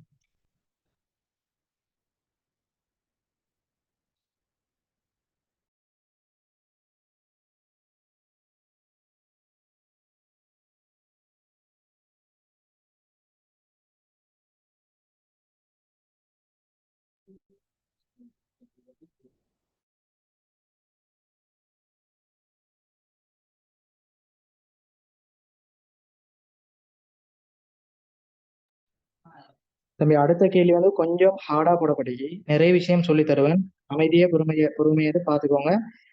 நல்ல கேள்வி ஒன்று. 11வது உற்பத்தி கிரை கூற்றோடு தொடர்பான கேள்வி. நிறைய விஷயம் அதுல என்ன செய்யணும்? கண்டுபிடிச்சாதான் இலகுவா காணலாம். இப்ப நிறைய விஷயம் சொல்லி தருவேன், எல்லாத்தையும் நோட் பண்ணிக்கோங்க.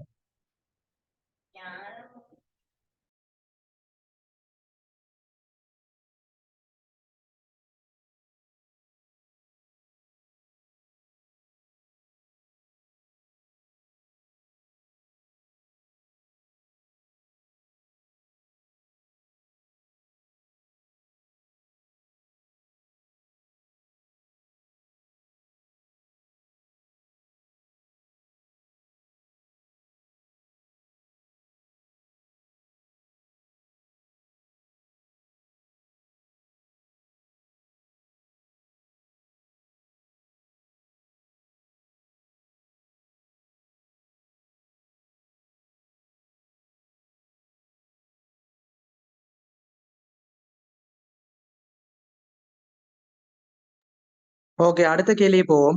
உற்பத்தி கிரை கூற்றோட தொடர்பான ஒரு கேள்வி. எப்படி கண்டுபிடிக்கிறதுன்னு சொல்லித்தாரேன். இதுல பாருங்க, மாதத்துக்கான லாபம் இருப்பின் கிரயம். ஓகே, முதலாவது சமன்பாட போடுவோம்.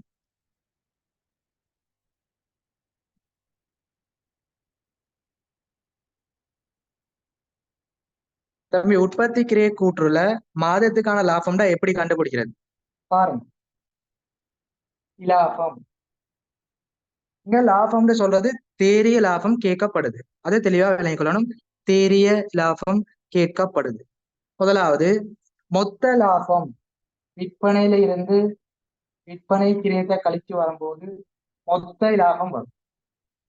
அந்த மொத்த லாபத்தை கண்டுபிடிச்சு மொத்த லாபங்களை கண்டுபிடிச்சு நாங்க கழிக்கணும் செலவுகளை. அதாவது உற்பத்தி கிரியை கூட்டுள்ள செலவுன்னு சொல்றது உற்பத்தி அல்லா மேந்தலையை கழிக்கும். உற்பத்தி அல்லா மேந்தலையை கழிச்சு வர்றது இலாபம். சமன்பாட போடும். மொத்த லாபத்தை கண்டுபிடிச்சு உற்பத்தி அல்லா மேந்தலையை கழிச்சா இலாபம். ஓகே, இரண்டாவது கேட்கப்பட்ட கேள்வி இருப்பின் கிரயம், இறுதி இருப்புட கிரயம் கேட்கப்பட்டு. ஓகே, தெளிவா பார்ப்போம். இறுதி இருப்புட கிரயம் எவ்வளவு? அதாவது இறுதியில காணப்படக்கூடிய இருப்புட அழகால அந்த அழகொன்றுக்கான இருப்புட பெருமதியை பெருக்கி விட்டா இறுதி இருப்புட கிரயம் வரும். போட்டுக்கோங்க, இருப்பின் கிரயம். இருப்பின் கிரயம் எப்படி கண்டுபிடிக்கிறது?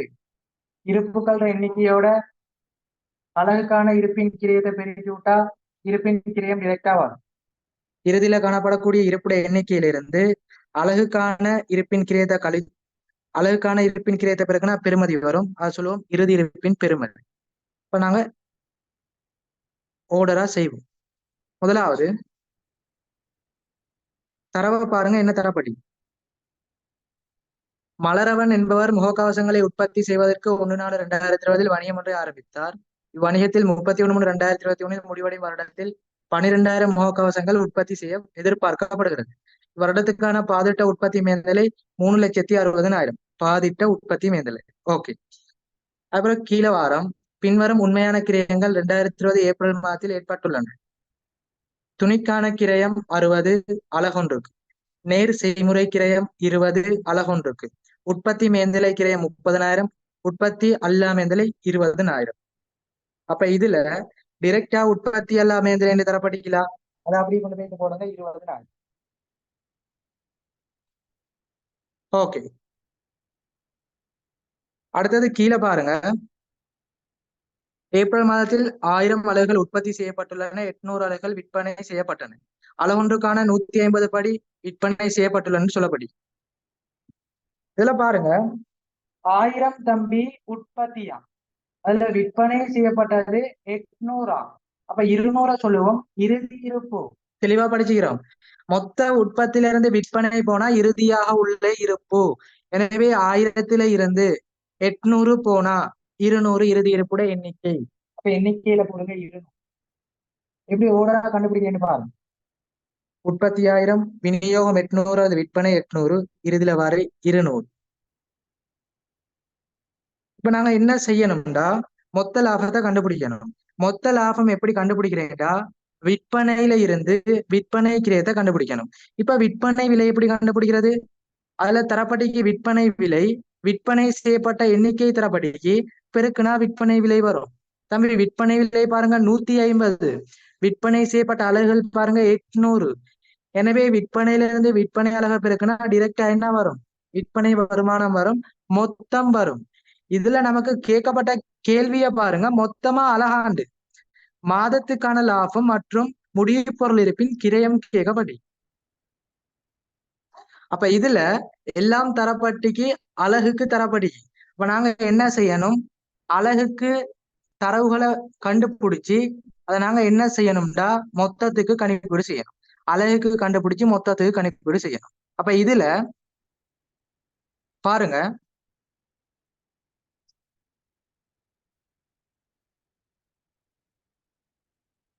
விற்பனை விலையில இருந்து இந்த அலகுக்கான உற்பத்தி கிரயம் அல்லது விற்பனை கிரயத்தை கழிக்கணும். விற்பனை விலை பாருங்க 150 தரப்படுது. இந்த உற்பத்தி கிரயத்தை கண்டுபிடிச்சு கழிக்கணும். தம்பி ஒரு பொருள் உற்பத்தி செஞ்சு விற்பனை செய்துண்டா அங்க உற்பத்தி கிரயமும் விற்பனை கிரயமும் சமனாயிருக்கும். அதாவது முடிவு பொருட்கள் இல்லாட்டி. எனவே நாங்க போட்டிக்கிறோம் விற்பனை விலை. இப்ப உற்பத்தி கிரயம் எப்படி கண்டுபிடிக்கிறது? உற்பத்தி கிரயம், உற்பத்தி கிரயத்தை கண்டுபிடிப்போம் வாங்க. இதுல பாருங்க மூலப்பொருட்களோட உற்பத்தி மேந்தலைய கூட்டுனா உற்பத்தி கிரயம் வரும். நிறைய விஷயம் கண்டுபிடிக்கணும். மூலப்பொருட்களோட உற்பத்தி மேந்தலைய கூட்டினா உற்பத்தி கிரயம் வரும். இதுல மூலப்பொருள் கிரயம் தரப்படிக்க பாருங்க துணி. இதுல பாருங்க அலகொன்று 60, நேர் செய்முறைனா நேர்கூலி அலகொன்று 20. இப்ப நாங்க என்ன செய்யணும், மொத்தத்தை பெருக்கி முதலாவது எடுப்போம்.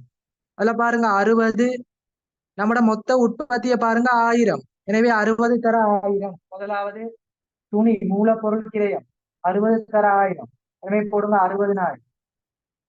இரண்டாவது கூலி 20 தர 1000, 20,000. ரெண்டையும் கூட்டி எடுத்தா 80,000 மூலக்கிரயம். ரெண்டையும் கூட்டி எடுத்தா 80,000 மூலக்கிரயம். சரியா? விற்பனை விலையோட உற்பத்தி கிரயம் விற்பனை கிரயத்தை கூட்டினா தான் என்ன வரும்? கழிச்சாதான் மொத்த லாபம் வரும். மொத்த லாபம் கண்டுபிடிக்கிறது முதலாவது உற்பத்தி கிரயம் தேவை. உற்பத்தி கிரயத்தை கண்டுபிடிக்கிறது சமன்பாட்டுக்கு வரணும். மூலக்கிரயத்தோட உற்பத்தி மேந்தலை கூட்டணும். அப்ப முதலாவது மூலக்கிரயத்தை கண்டுபிடிக்கணும். அதுக்கு மூலப்பொருள் கூலி ஏனைய நேர் செலவை கூட்டணும். அதுக்குதான் துணியையும் கூலியையும் கண்டுபிடிக்கிற மொத்தத்தை 80 60, 80 20 80,000. ஓகே, 60 20 80,000. அடுத்து உற்பத்தி மேந்தலைக்கு வர போறோம். இதுல உற்பத்தி மேந்தலை தரப்பட்டிக்கு பாருங்க டிரெக்டா 30,000. அப்ப உற்பத்தி மேலே 30 போடுங்க. எனவே உற்பத்தி கிரயம் மொத்தம் வருது 1,10,000. மொத்த உற்பத்தி கிரயம் 1,10,000.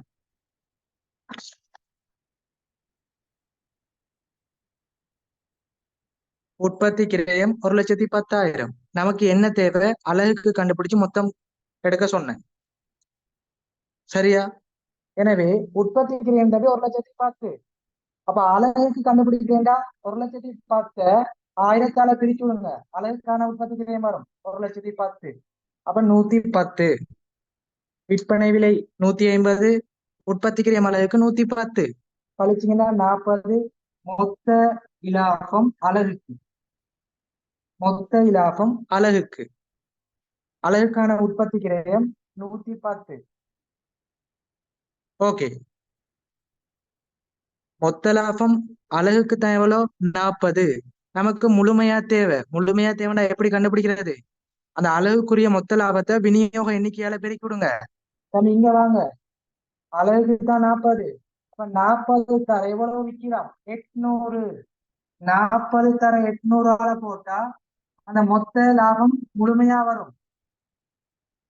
எனவே 32,000 மொத்த இலாபம் போட்டுக்கோங்க. 32,000.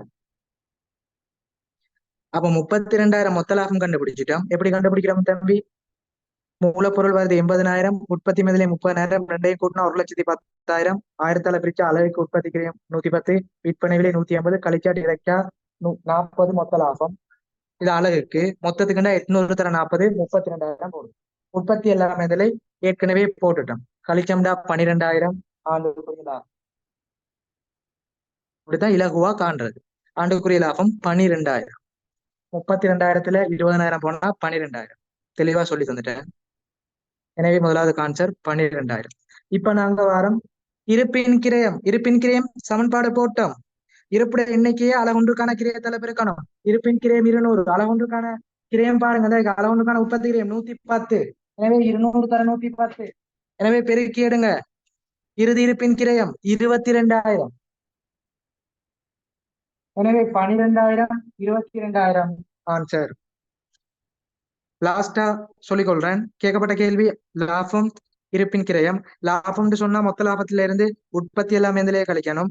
இருப்பின் கிரயம்டா இருப்புடைய எண்ணிக்கை தர அலகுன்றுக்கான உற்பத்தி கிரயத்தால பெருக்கணும்.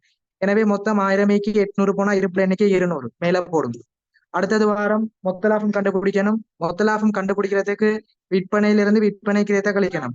அலகுன்றுக்கான விற்பனை விலை 150 ரூபாய். விற்பனை கிரயம் உற்பத்தி கிரயம் சமனா வரும்டா முடிவு பொருள் இல்லாட்டி. இங்க முடிவு பொருள் சொல்ல இல்லை. எனவே ரெண்டும் சமன். எனவே நாங்க உற்பத்தி கிரயத்தை கண்டுபிடிப்போம். பாருங்க, மூலப்பொருள் கிரயம் 60 20 எவ்வளவு? 80. அதோட உற்பத்தி மதிப்பை கூட்டுங்க 1,10,000. அது 1000ஆல பிரிங்க, அலகுக்கு 110. எனவே 150 110 போனா 40. அலகுன்றுக்கான மொத்த லாபம். நமக்கு முழுமையா கண்டுபிடிக்கிறேன்டா 40 தர வித்த அலகுட எண்ணிக்கை 800 பெருக்குனா 32,000 மேல போடும். ஓகே, 32,000. ஏற்கனவே உற்பத்தி எல்லாம் பேப்பர்ல தந்துக்கிறான் 20,000 கழிச்சா 12,000 முதலாவது ஆன்சர். ரெண்டாவது எண்ணிக்கை 200 போட்டோம். இப்ப பாருங்க 110 ரூபா அளவுக்கான உற்பத்தி கிரயம் பெருக்குனா இருப்பின் பெருமதி 22,000. எனவே ஆன்சர் சரி போட்டுக்கோங்க. இப்படி இலகுவான முறையில கணிப்பீடு செஞ்சு பழகுங்க. அப்படி இல்லையா இதை இன்னும் இலகுவா காண்டேனா எப்படி? 60 20 கூட்டினா 80 மூலக்கிரயம், அதோட 30 கூட்டினா 110 அலகுக்கான உற்பத்தி கிரயம். சும்மா டிரெக்டா போடலாம். 60 20 80 அதோட உற்பத்தி மேலே மொத்த நம்பிக்கை 1000ஆல பிரிச்சு 30 போட்டா டிரெக்டா 110 அலகுக்கான உற்பத்தி கிரயம் இப்படியும் எடுக்கலாம். அப்படி இல்லையா மொத்தத்தை எடுத்து அழகால பிரிச்சும் எடுக்கலாம். ஓகே,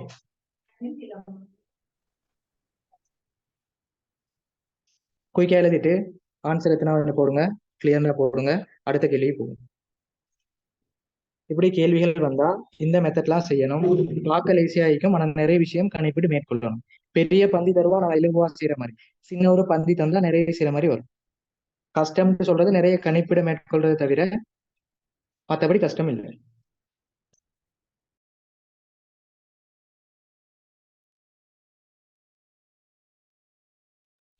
எனவே 11வதுக்கு 4வது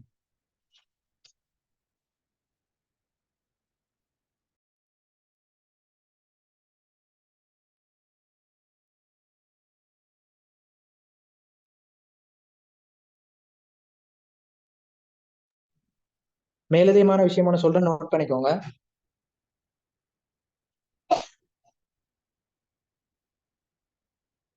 மேந்தலைகள் இருவகைப்படும்.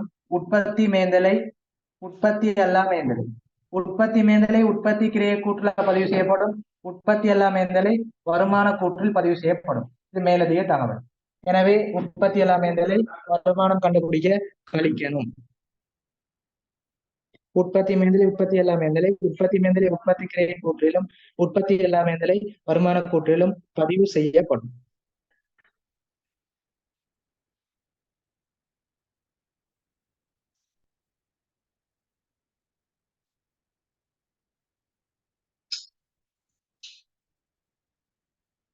சரியா? 12வது செய்வோம். லாபம் தொடர்பான விஷயம் வழுக்கலோட தொடர்பானது, தொங்கலோட தொடர்பானது பார்ப்போம்.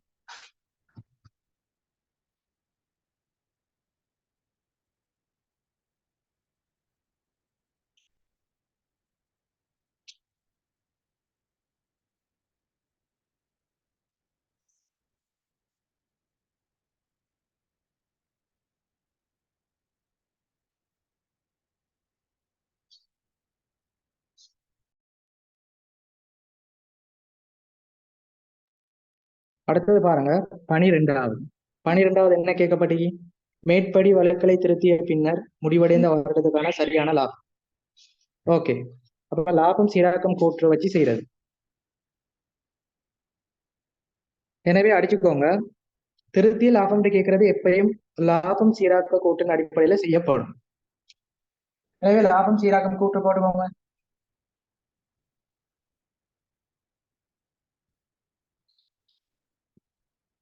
லாபம் சீராக்கம் கூற்றுல முதலாவது திருத்தமுனி லாபம் வரும், பிளஸ் மைனஸ் பண்ணுவோம், இறுதியில திருத்திய லாபம் வரும். தமிழனுக்கு லாபம் 2 முறையில கேட்கலாம். முதலாவது வழுக்களை திருத்திய பின் இலாபம், இரண்டாவது வலுவினால் இலாபம். வலுவினை திருத்திய பின்னு கேட்டா இரட்டை பதிவுக்கு உட்படுத்தி செய்ய. வலுவினால்தான் அந்த வழுக்களால லாபம் அதிகரிக்குதா குறைதான்னு பார்த்து செய்யுங்க. வழுக்களை திருத்திய பின்டா வலுவை இரட்டை பதிவுக்கு உட்படுத்தி செய்யணும். வலுவினால்னு கேட்டா அந்த வலு பிழையா செய்யப்பட்டிக்கு, அந்த பிழையா பதிவு செஞ்சதால கூட்டணுமா கழிக்கணுமான்னு மட்டும் பாருங்க. திருத்திய பின்னர்ந்தா இரட்டை பதிவுக்கு போட்டு கூட்டி கழிங்க. இப்படி 2 முறையில பார்ட் 1ல கேள்வி வரும். இப்ப இதுல கேட்கப்பட்ட திருத்திய பின்னர். அப்ப நாங்க வழக்குகளை திருத்தி ஒண்ணு பதிவு செஞ்சா சரி, வேற ஒண்ணும் பார்க்க தேவையில்லை. அப்ப லாபம்னு சொன்னாலே வருமானங்களும் செலவுகளும் மட்டும்தான் கவனத்துல எடுக்கணும், வேற ஒன்றும் பார்க்க கூடாது. நாங்க ஒவ்வொரு விஷயமா பார்ப்போம். முதலாவது, எப்பொழுதும் திருத்திய லாபம் கேட்டா திருத்தமும் தருவான். அப்ப திருத்தமும் தரப்படுகிறான்னு பாருங்க. 1,50,000 திருத்தமும் தந்திக்கிறான். அது அப்படி போடுங்க மேல. இப்போ ஒவ்வொரு கொடுக்கல் வாங்கலா பார்ப்போம். முதலாவது, 2020 மார்ச் மாதத்துக்கான மொத்த கடன் விற்பனை 6,50,000 ஆனது. விற்பனை கணக்கிலும் கடன்பட்டோர் கட்டுப்பாட்டு கணக்கிலும் 5,60,000 என பதிவு செய்யப்பட்டுள்ளது. சிம்பிள். மூலேடுகள்ல குறைச்சி பதிவு செய்யப்பட்டிருக்குது. லாபம் சீராக்கம் கூட்டு செய்யறது எப்படின்னா 2 மெத்தட் சொல்லி தந்துக்கிறேன். இப்படி வார சந்தர்ப்பத்துல இரட்டை பதிவு வரும்டா, வருமானங்கள் செலவுகள் வார இடத்துல இலாப நட்ட கணக்குன்னு போடணும். லாபம் சீராக்கம் கூற்று கேட்டு திருத்தும் போது வருமானம் செலவு வார இடத்துல லாப நட்ட கணக்குன்னு போடணும். இலாப நட்ட கணக்கு வரவுண்டு வந்தா மைனஸ் பண்ணணும், லாப நட்ட கணக்கு செலவுண்டா பிளஸ் பண்ணணும். இது இலகுவான ஒரு மெத்தட், வழக்கில் திருத்தி பதிவு செய்யுது. அப்படி இல்லையா, வருமானம்டா பிளஸ், செலவுண்டா மைனஸ், மேலதிக செலவுண்டா பிளஸ், மேலதிக வருமானம்டா மைனஸ். சரியா? எனவே வருமானம் செலவு வார இடத்துல லாப நட்ட கணக்கு வரவு செலவு போடுங்க. லாப நட்ட கணக்கு வரவுண்டு வந்தா மைனஸ் பண்ணுங்க, செலவுண்டு வந்தா கூட்டுங்க. முதலாவது சொல்லப்பட்டது விற்பனை நாளேட்டுல குறைச்சி பதிவு செய்யறானா.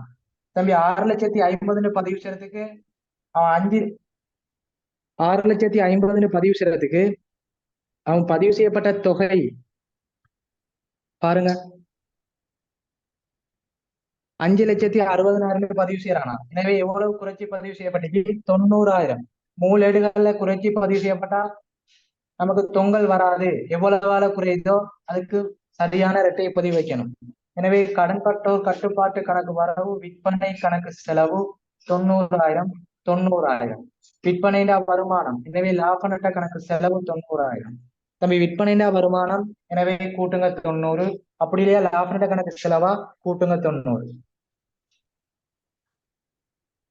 இது முதலாவது பதிவு. அடுத்து இரண்டாவது பாடம்.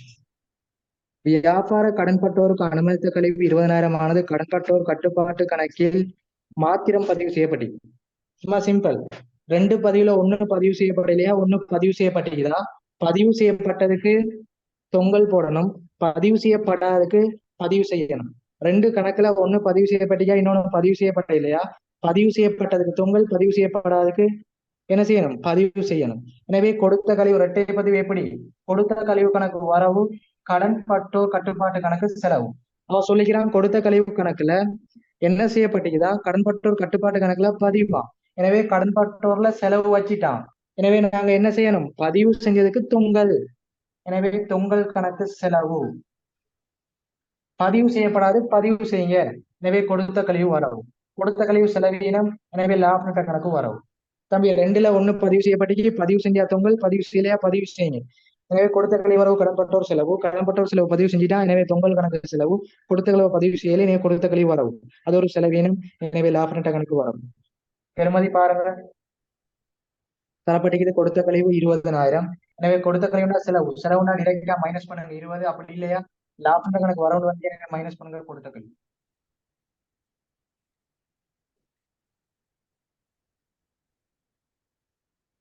அடுத்து 3வது பாருங்க. வங்கி வைப்பொன்றிலிருந்து பெறப்பட்ட 25,000 வட்டி வருமானமானது வட்டி செலவுகள் கணக்கில் செலவு வைக்கப்பட்டுள்ளது எனினும் இத்தொகையானது காசு கணக்கில் சரியாக பதிவு செய்யப்பட்டுள்ளது. திருப்பி ஒருக்கா சொல்றேன். வங்கி வைப்பொன்றிலிருந்து பெறப்பட்ட வட்டி வருமானம் வட்டி செலவு கணக்குல செலவு வைக்கப்பட்டது. வருமானத்தை எப்படி செஞ்சுக்கானா? செலவா பதிவு செஞ்சுக்கானா. வருமானத்தை செலவா பதிவு செஞ்சுக்கானா. தெளிவா பாருங்க தம்பி. வட்டி வருமானம் எப்படி பதிவு செய்யணும்? காசு வரும்போது காசு வரவு வட்டி வருமான கணக்கு செலவுன்னு பதிவு செய்யணும். காசு வரவு வட்டி வருமான கணக்கு செலவு. இவன் என்ன செஞ்சுக்கிறான்? அந்த வட்டி கணக்கு செலவு கணக்குல செலவு வச்சுக்கிறான். வட்டி கணக்குல செலவு வச்சுக்கிறான். அப்ப இது பிழையா செஞ்சுக்கிறான். இதுல பதிவே செய்யப்படவில்லை. காசு வரவு வட்டி வருமான கணக்கு செலவு போடணும், அவன் வட்டி கணக்குல செலவு வச்சுக்கிறான். அப்ப செலவு வச்சதை இல்லாமக்க வரவு வைக்கணும். முதலாவது செலவு வச்சதை இல்லாமக்க வரவு வைக்கணும். எனவே பதிவு என்ன? வட்டி செலவு கணக்கு வரவு. 3வது திருத்த பதிவு பாருங்க. வட்டி செலவு கணக்கு வரவு. செலவு வைக்கிறது இல்லாமக்க வரவுல வைங்க. அடுத்து சரியா பதிவு செய்யணும். எனவே வட்டி வருமான கணக்கு செலவு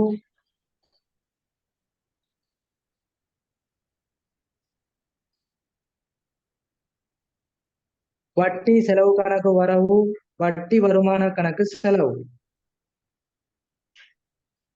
தொங்கல் வருமா? வராது. ஏன்னா காசுல சரியா. காசுல சரியா. அப்ப காசு நமக்கு கவனத்துல எடுக்க தேவையில்லை. வட்டி வருமானத்துல செலவு வைக்கணும், வட்டி கணக்குல செலவு வச்சுக்கலாம்.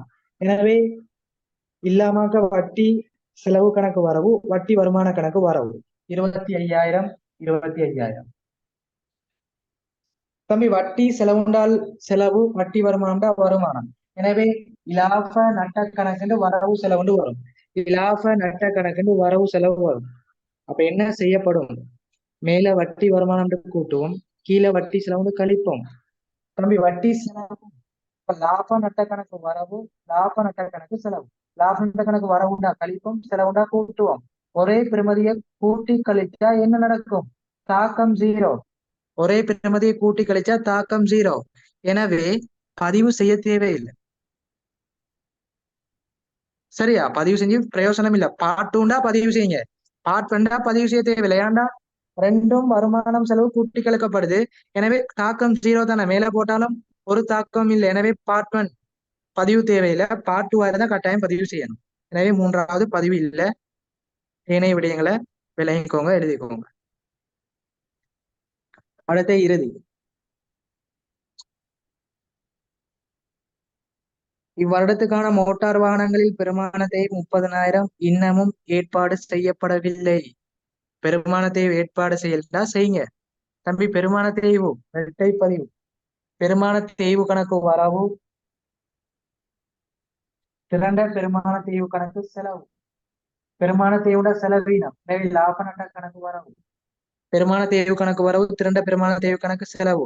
பெருமான தேய்வுட லாப நட்ட கணக்கு வரவு.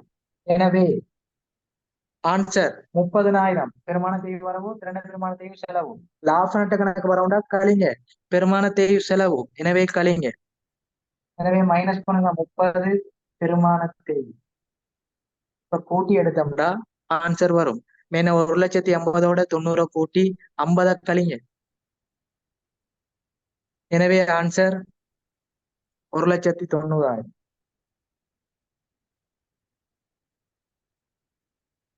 எத்தனாவது ஆன்சர்ல பாருங்க.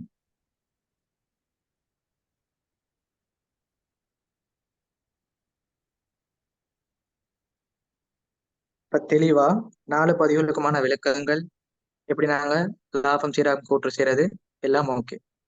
எழுதிட்டு ஓகேன்னு போடுங்க. அடுத்த விஷயத்த பார்ப்போம்.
அடுத்த கேள்வி சந்தா. போன 2 பேப்பர்லயும் பார்த்தோம். சந்தா தொடர்பான பூரணமான விளக்கம் சொல்லி தந்தேன். ஆனா டிரெக்டா இந்த கேள்வியை பார்ப்போம். சந்தா. சந்தாவுல பொதுவா கேட்கப்படக்கூடிய பார்ட்பன் கேள்விதான் வருமான மிகை பற்றாக்குறை கேட்பான், அல்லது செயற்பாட்டு செலவுகள் எப்படி கண்டுபிடிக்கிறது, அப்படி இல்லையா திரண்ட நிதி கேட்பான், ஆரம்பம் இறுதி, உரிமையாண்மை கேட்பான். இவ்வளவுதான் சந்தாவோட தொடர்பான விஷயம்.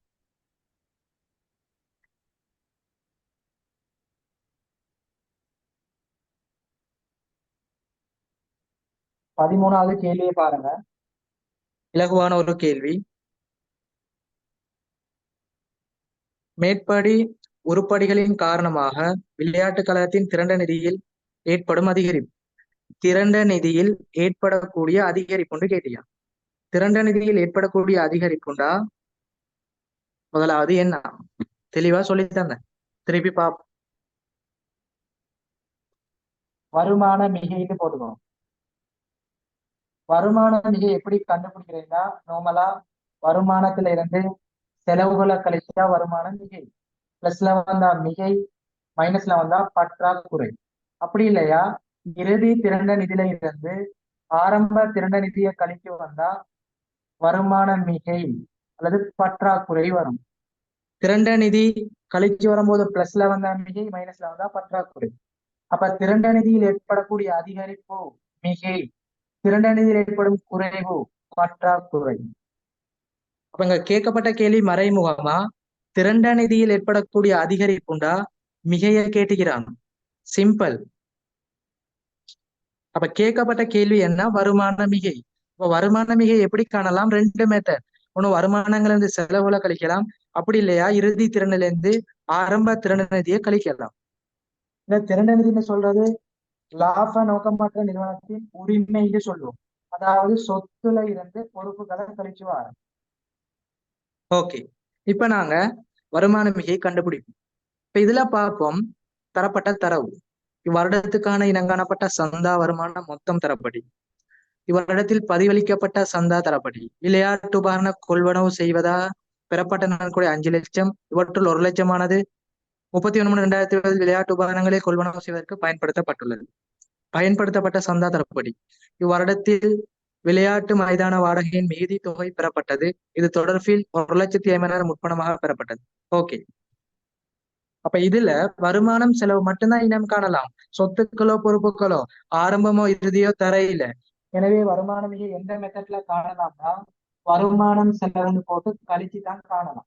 எனவே போட்டுக்கோம், வருமானம் செலவுன்னு போட்டு தான் காணலாம். முதலாவது இனம் காணப்பட்ட சந்தா வருமானம் தந்திக்கிறேன். அப்ப டிரெக்டா போடுங்க, சந்தான்னு 300. அடுத்து இரண்டாவது பாருங்க, வருடத்தில் பதிவளிக்கப்பட்ட சந்தா. பதிவளிப்பு சந்தா நான் எப்பொழுதும் சொல்லி தந்திக்கிறேன், அது ஒரு செலவீனம். பதிவளிப்பு சந்தா ஒரு செலவீனம். எனவே செலவுல போடுங்க பதிவளிப்பு சந்தா. பதிவளிப்பு சந்தா பெருமதி போடுங்க 50. செலவுனா மைனஸ். அடுத்தது பாருங்க தரப்படி விளையாட்டு உபகரண நிதி தொடர்பா தரப்படி. எப்பொழுதும் ஞாபகம் வச்சுக்கோங்க, நன்கொடை வந்து 2 வகைப்படும். நோட் பண்ணிக்கோங்க, விசேட நன்கொடை, பொது நன்கொடை. நன்கொடை 2 வகைப்படும், விசேட நன்கொடை, பொது நன்கொடை. பொது நன்கொடையானது அந்த கிடைத்த ஆண்டு முழுவதும் என்ன செய்யணும், வருமானமா காட்டணும். எவ்வளவு கிடைக்குதோ மொத்தமா வருமானமா காட்டணும். விசேட நன்கொடை அப்படி இல்லை, எவ்வளவு கிடைக்குதோ அதுல அந்த குறித்த நோக்கம் எப்ப பயன்படுத்தப்படுதோ அதை வருமானமா காட்டணும். அப்படி இல்லையா அவன் பகிர்வு அடிப்படை சொல்லுவான். 10 வருடங்களுக்கு வருமானமா காட்டுக, 10% வருமானமா காட்டுக, அதை வருமானமா காட்டு. அப்ப பொது நன்கொடையானது குறித்த ஆண்டிலே வருமானமா காட்டுதல் வேண்டும். விசேட நன்கொடையானது அது பயன்படுத்தப்படுகின்ற சந்தர்ப்பத்தில் அல்லது அந்த பகிர்வு அடிப்படையில வருமானமா காட்டுதல் வேண்டும். சிம்பிள். எனவே இதுல பாருங்க, விளையாட்டு உபகரண நன்கொடை ஒரு பெறுமதி தரப்பட்டி. அதுக்கு கீழே பாருங்க அது எவ்வளவு பயன்படுத்தப்படுது. 1,00,000 தான் பயன்படுத்தப்படுதா.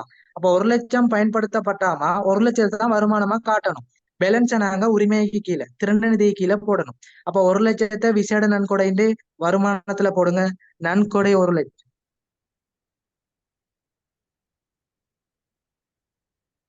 சரியா? அடுத்தது கீழே வாரம். இவ்வருடத்தில் விளையாட்டு மைதான வாடகையின் மீதி தொகை பெறப்பட்டது 1,00,000. இது தொடர்பில் முற்பணம் 1,50,000 காணப்படுது. இப்பதான் 25க்கு படிச்சு கொடுத்தேன் சீராக்கம். முற்பணம் அட்டுரு. அப்ப தெளிவா சொல்லி தந்துக்கிறேன், ஒரே வரியில சொல்லி தந்துக்கிறேன், சார்ட் மாதிரி போட்டு. இப்போ வருமானங்கள் செலவுகளை முற்பணம் அட்டுருவோட சீராக்கணும். எழுதிக்கோங்க, முக்கியமான ஷோர்ட் நோட். ஆண்டுக்குரிய வருமானம் காண்றதா ஆண்டுக்குரிய செலவு காண்றதா இலகுவா. இதுல காசாக பெற்றதோட இதுல காசாக செலுத்தியதோட. சரியா? காசாக பெற்றது காசாக செலுத்தியது. வருமதி அல்லது அட்டுருன்னு சொல்றது எப்பொழுதும், அட்டுரு அல்லது வருமதின்னு சொல்றது எப்பொழுதும் ஆரம்பத்தை கழிச்சு இறுதியை கூட்டணும். அது செலவா இருந்தாலும் வருமானமா இருந்தாலும் அட்டுரு வருமதின்னு சொன்னா ஆரம்பத்தை கழிக்கணும், இறுதியை கூட்டணும். முற்பணம் அது செலவா இருந்தாலும் வருமானமா இருந்தாலும் ஆரம்பத்தை கூட்டி இறுதியை கழிக்கணும். ஒரே வழியில போட்டுக்கும். இறுதியில வரக்கூடியது ஆண்டுக்குரிய வருமானம், ஆண்டுக்குரிய செலவு. தம்பி, வருமதி வருமானமோ செலவோ ஆண்டு ஆரம்பத்தை கழிச்சு இறுதியை கூட்டணும். முற்பணம்டா ஆரம்பத்தை கூட்டி இறுதியை கழிக்கணும். இவ்வளவுதான் சீராக்கம். எனவே இதுல பாருங்க, செலுத்திய தரப்படி அப்படி கொண்டு போய் போடுங்க. செலுத்தியது எவ்வளவு, 100 தரப்படி. அதாவது சாரி, மைதான வாடகை பெறப்பட்டது வருமானம். எனவே வருமானத்துல போட்டாங்க பெறப்பட்டது 100. முற்பணம்னு தந்தியா. அப்ப முற்பணம் சொல்லிட்டேன், முற்பணம் ஆரம்பத்தை கூட்டி இறுதியை கழிக்கணும். அப்ப இதுல பாருங்க, முற்பணம் 30/3/2019 ஆரம்ப முற்பணமா இறுதி முற்பணமா தம்பி சொல்லுங்க. நம்மட 2020 2019 அவன் வருமானம்டா ஆரம்ப முற்பணம். ஆரம்ப முற்பணம்டா கூட்டணும். எனவே 150 கூட்டுங்க. எனவே ஆண்டுக்குரிய வருமானம் 250. சிம்பிள். இது முக்கியமான விஷயம், நோட் பண்ணிக்கோங்க. எனவே வாடகை வருமானம் 250. எனவே வாடகை போறது 250. இப்ப இறுதியில கண்டுபிடிச்சோம்டா மிகை வரும். எனவே 300 400 400 250 650 650 50 போனா இறுதியில 600 வருமானம் மிகை. போட்டுக்கோங்க. எத்தனாவது ஆன்சர்? 13வது. 4வது.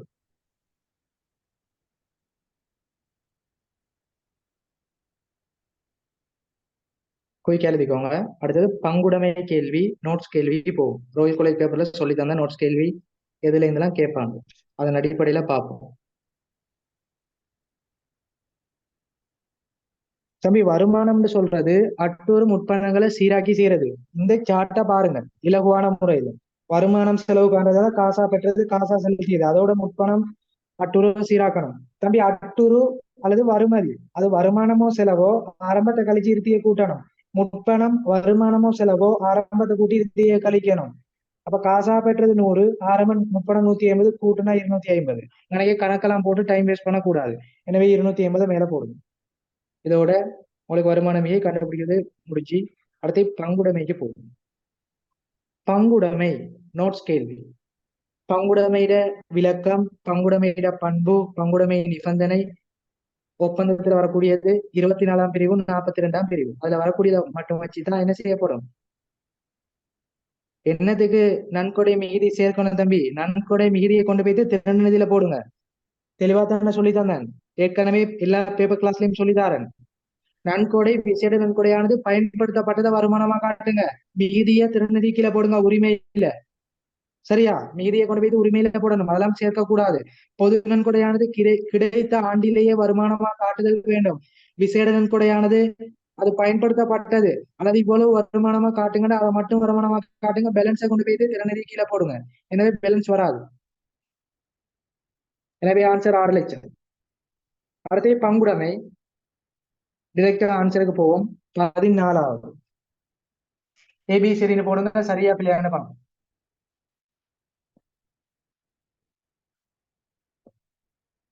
பின்வரும் கூற்றுக்களில் பங்குடைமை தொடர்பில் சரியானது. பங்குடைமையானது நிதி கூற்றுகளை தயாரிக்கும் போது கணக்கீட்டு நியமங்களை பின்பற்றக்கூடாதுன்னு சொல்லி, பங்குடைமையில கணக்கீட்டு நியமம் பின்பற்றக்கூடாதுன்னு சொல்லியா. இப்ப நாங்க எல்கேஎஸ்ஓ எஸ்எல்எஃப்ஆர்எஸ்ஓ படிக்கும் போது அந்த எல்கேஎஸ் எஸ்எல்எஃப்ஆர்எஸ் நியமம் படிக்கிறது நம்மட சிலபஸ்ல நாங்க படிக்கிறது கம்பெனிக்கு மட்டும்தான் படிப்போம். இதை தெளிவா விளங்கி கொள்ளணும். ஆனா பங்குடைமை என்று சொல்றது நியமங்களை அடிப்படையாக கொண்டு பதிவு செய்ய முடியும். இதை விளங்கி கொள்ளணும். நாங்க சிலபஸ்ல படிக்கிறது எல்கேஎஸ்ஓ எஸ்எல்எஃப்ஆர்எஸ்ஓ, இலங்கை கணக்கீடு நியமம், இலங்கை நிதியறிக்கையிடல் நியமம் கம்பெனிக்காக. ஆனால் பங்குடைமை கேள்வியில கணக்கீட்டு நியமம் பயன்படுத்த முடியும். எனவே கூற்று பிழை. நம்மட சிலபஸ்ல தான் இல்ல, ஆனா பயன்படுத்த முடியும். இதை தெளிவா நோட்ல போட்டுக்கோங்க, மார்க் பண்ணி வச்சுக்கோங்க. எனவே முதலாவது சொல்லப்பட்ட கூற்று பிழை. நீங்க எல்லாம் சரின்னு எடுப்பீங்க, எந்த அடிப்படையில பிழை விளங்கிக்கோங்க. 2வது, பங்காளர்கள் என்ற வகையில் வணிகத்தின் முகாமை பங்களிப்பு செய்யும் போது அவர்களுக்கு செலுத்தப்படும் சம்பளங்கள் பங்குடைமையின் செலவாக கொள்ளப்படுகின்றன. தம்பி, சட்டத்துக்கு அமைய சம்பளம் கொடுக்க கூடாது. சம்பளம் செலவா இல்ல. சம்பளம்னு சொல்றது லாபநட்ட பகிர்வு கூற்றுலையும் நடைமுறை கணக்கிலையும் பதிவு செய்யக்கூடியது. அது பங்காளருக்கு செலுத்த வேண்டியது, அது செலவில்லை. எனவே கூற்றுப்பில்லை, அது செலவில்லை, அது ஒரு பகிர்வு. பிராக்கெட்ல போடுங்க, பகிர்வு. அடுத்த சி, எழுத்து மூலமான உடன்படிக்கை ஒன்றில் பங்காளர் தமது மூலதன பங்களிப்பு விகிதத்தின் அடிப்படையில் லாப நட்டங்களை பகிர்வு செய்ய முடியும். சரி. சட்டத்துக்கு அமைய லாப நட்டம் சமன். ஒப்பந்தம்டா உங்க விருப்பத்துக்கு அமைய செய்யலாம், ஒப்பந்தம்டா லாப நட்ட விகிதத்துக்கு அமைய செய்யலாம். எனவே சரி. சட்டம்டா சமன். எனவே இறுதி பாருங்க, டி. பங்குடைமை உடைமையின் மாற்றம் ஒன்று ஏற்படும் போது நன்மதிப்பு மதிப்பீடு செய்யப்படும். சரி. மேலதிகமான நோட்ஸ் போட்டுக்கோங்க. நன்மதிப்பு சீராக்கப்படும் சந்தர்ப்பம். நன்மதிப்பு சீராக்கப்படும் சந்தர்ப்பம். பங்காளர் சேரல், பங்காளர் விலகல், இலாப நட்ட விகிதம் மாற்றம் அடையும் போது, பங்காளர் சேரல், பங்காளர் விலகல், இலாப நட்ட விகிதம் மாற்றம் அடையும் போது. அடுத்தது, இந்த பங்குடைமையிட உரிமை மாற்றம் அடையும் போது நன்மதிப்பு மதிப்பீடு செய்யப்படும். எனவே ஆன்சர் சிடி. ரெண்டாவது ஆன்சர்.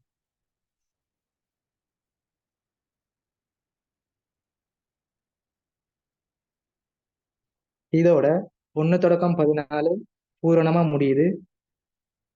இவ்வளவு நேரம் பார்த்த 1 தொடக்கம் 14 எல்லாம் கிளியரா செட்டில் போடுங்க.